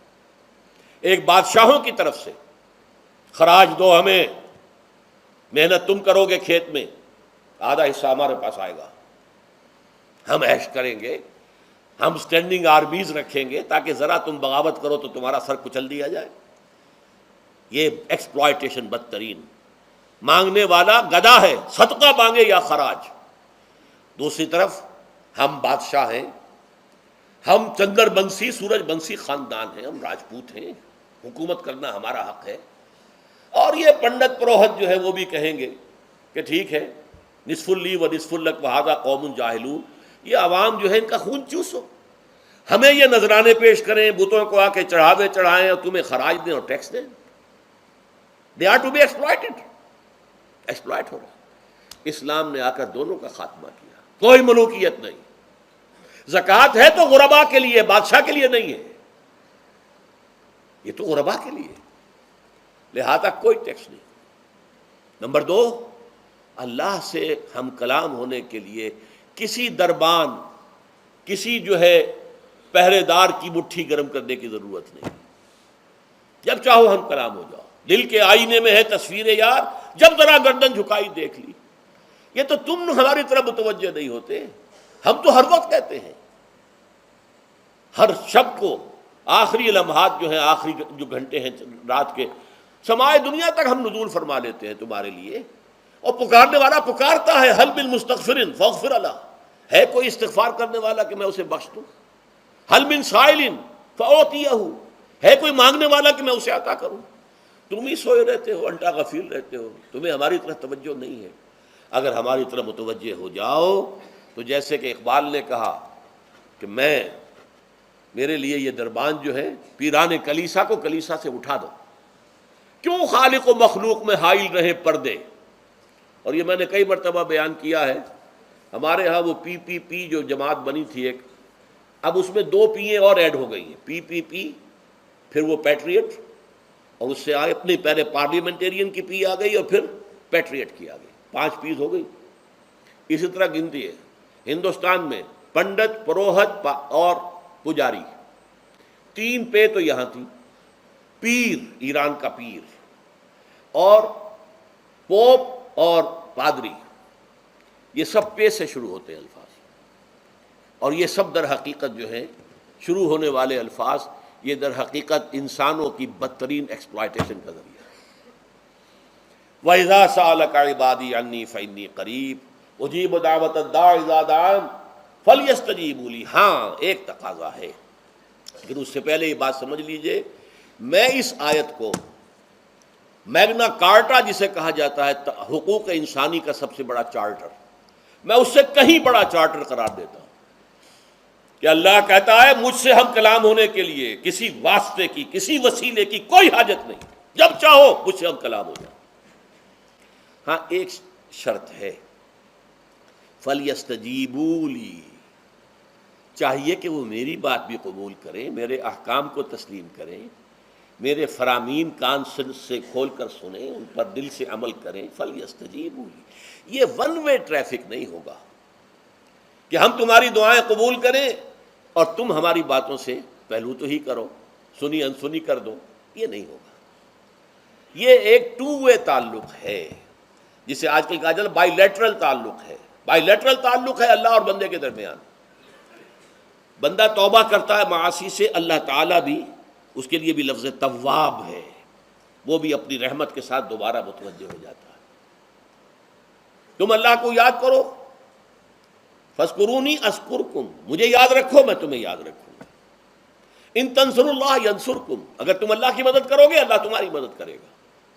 یہ ہے 2 طرفہ معاملہ. اسی طریقے سے تم چاہتے ہو کہ میں تمہاری دعائیں قبول کروں. اجیب دعوت الداعی اذا دعان، میں ہر پکارنے والے کی پکار کو سنتا ہوں جب اور جہاں، ویئر اینڈ وین وہ مجھے پکارے. لیکن لازم ہے فلیستجیبوا لی، وہ بھی میرا کہنا مانے، میرے فرامین کو کھلے کانوں سنے اور تہہ دل سے اس پر عمل کرے. ولیؤمنوا بی، اور مجھ پر ایمان پختہ رکھے، یقین اس کے ساتھ مجھے پکارے. لعلہم یرشدون، اب یہ سب سے بڑا لفظ آ گیا تاکہ انہیں رشد حاصل ہو جائے. رشد، فوز، فلاح، رشد، یہ کئی الفاظ ہیں. فوز فائز، فلاح مفلحون، رشد راشدون. اور یہ لفظ استعمال ہوا صحابہ کرام کے لیے سورہ حجرات میں، اولئک ھم الراشدون. تو گویا کہ یہ بلند ترین منزل ہے انسان کے لیے اگر اس کا یہ تعلق اللہ کے ساتھ قائم ہو جائے، دعا کا ہم کلام ہونے کا رشتہ اس کا قبول مجھ مل جائے. اب آخری بات نوٹ کیجئے، آخری آیت جو ہے اس رکوع کی، بظاہر اس کا تعلق نہ روزے سے نہ رمضان سے، اکل حلال، اکل حرام سے روکا گیا ہے. وَلَا تَأْكُلُوا أَمْوَالَكُمْ بَيْنَكُمْ بِالْبَاطِلِ، اور دیکھو اپنے مال آپس میں باطل طریقوں سے مت کھاؤ. وَتُدْلُوا بِهَا إِلَى الْحُكَّامِ، اور نہ ہی اپنے مالوں کے ذریعے سے حکام تک پہنچو، لِتَأْكُلُوا فَرِيقًا مِنْ أَمْوَالِ النَّاسِ بِالْإِثْمِ، کہ تم لوگوں میں سے کسی کا مال گناہ کے ساتھ ناجائز طور سے ہڑپ کر جاؤ، رشوت دے کر اور اپنے حق میں کوئی غلط فیصلہ کروا لو، وَأَنْتُمْ تَعْلَمُونَ، جانتے بوجھتے یہ کام نہ کرو۔ بظاہر تو نہ روزے سے تعلق ہے نہ رمضان سے، پھر اس رکوع میں کیسے آ گئے؟ بڑا گہرا تعلق ہے، اول و آخر کا تعلق ہے۔ پہلی آیت میں مجرد رمضان روزے کی جو فضیلت بیان کی گئی تھی یا حکمت، غایت کیا تھی؟ تقویٰ۔ یہ تقویٰ کا معیار ہے۔ تقویٰ جو ہے ظواہر کی بنیاد پر نہیں ہے، اگرچہ ظاہر بات ہے کہ ظواہر بھی دین کا حصہ ہے۔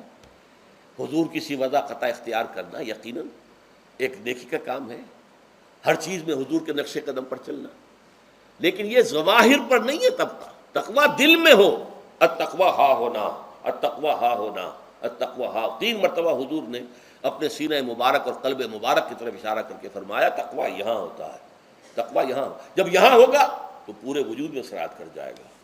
لیکن اس میں اہم ترین بات کیا ہے؟ عقل حلال، جو مشکل ترین کام ہے، حرام کا لقمہ نہ آئے، ورنہ جیسے کہ کہا گیا ہے دعا کے بہترین مقام پر پہنچ گئے ہو، حرم کعبہ کے ملتزم کے ساتھ چمٹے ہوئے ہو اور دعائیں کر رہے ہو، اب اس سے زیادہ دعا کی قبولیت کا کون سا وقت ہوگا؟ یا آپ کھڑے ہو گئے جبل رحمت کے اوپر سب سے اونچے مقام پر جا کر، اور آپ نے 2 گھنٹے سے ہاتھ اٹھائے ہوئے ہیں، اللہ اے اللہ یا رب یا رب، لیکن حضور نے فرمایا کہ ایسے بہت سے لوگ ہیں، رجل یطیل السفر اشقص اغبرا، ایک شخص ہے سفر کی وجہ سے بہت لمبا سفر کر کے دربادہ تھکا بازا ہے، اور اس کا وہ احرام جو ہے وہ بھی میلا کچیلا ہو چکا ہے۔ ظاہر بات ہے آج کی بات نہیں ہو رہی ہے، جبکہ آپ 4 گھنٹے میں تو پہنچ گئے جدہ، اور پھر 2 گھنٹے میں مکہ پہنچ گئے، اور جا کر پھر 2 گھنٹے میں آپ نے جو ہے عمرہ کیا اور بات چھٹی، احرام کھل گیا۔ تو اس میں کہاں وہ احرام میلا ہوگا اور کہاں آپ کا بیل کچیل ہوگا اور کہاں آپ کے جسموں سے جو ہے پسینوں کی بو آئے گی؟ نہیں۔ لیکن جو یہ سب کرتے تھے اور پھر کعبے سے ملتزم سے چمٹ کر دعا کرتے تھے، یا رب یا رب، یمد یدہ الی السماء، وہ ہاتھ اٹھاتا ہے آسمان کی طرف، یا رب یا رب، وَأَنَّىٰ يُسْتَجَابُ لِذَٰلِكَ، اور اس شخص کی دعا کیسے قبول ہو؟ وَمَطْعَمُهُ حَرَامٌ، اس کے پیٹ میں جو غذا پڑی ہوئی ہے وہ حرام سے ہے، مَلْبَسُهُ حَرَامٌ، اس کا لباس جو اس نے پہنا ہوا ہے چاہے وہ احرام ہی ہے وہ حرام کے پیسے سے کمایا گیا تھا، وَغُذِيَ بِالْحَرَامِ، اور اس کا پورا جسم جو ہے جس غذا سے یہ تن و توش تیار ہوا ہے وہ حرام کی غذا۔ ایسے آدمی کی دعا وہاں پہنچ کر بھی قبول نہیں ہوتی۔ لہذا تقویٰ کا اصل معیار عقل حلال، روزی حلال کی، اگر یہ نہیں ہے تو آپ نے متقیوں کی شکل بنا لی اور بہت ہی آپ نے اپنے ظاہر کو جو ہے بہت آراستہ پیراستہ کر لیا سنت رسول سے، لیکن اللہ کی نگاہوں میں اس کی کوئی قدر و قیمت نہیں ہوگی جب تک کہ آپ کا رزق حلال کرنا۔ بارک اللہ لی ولکم فی القرآن العظیم ونفعنی وإیاکم بالآیات والذکر الحکیم۔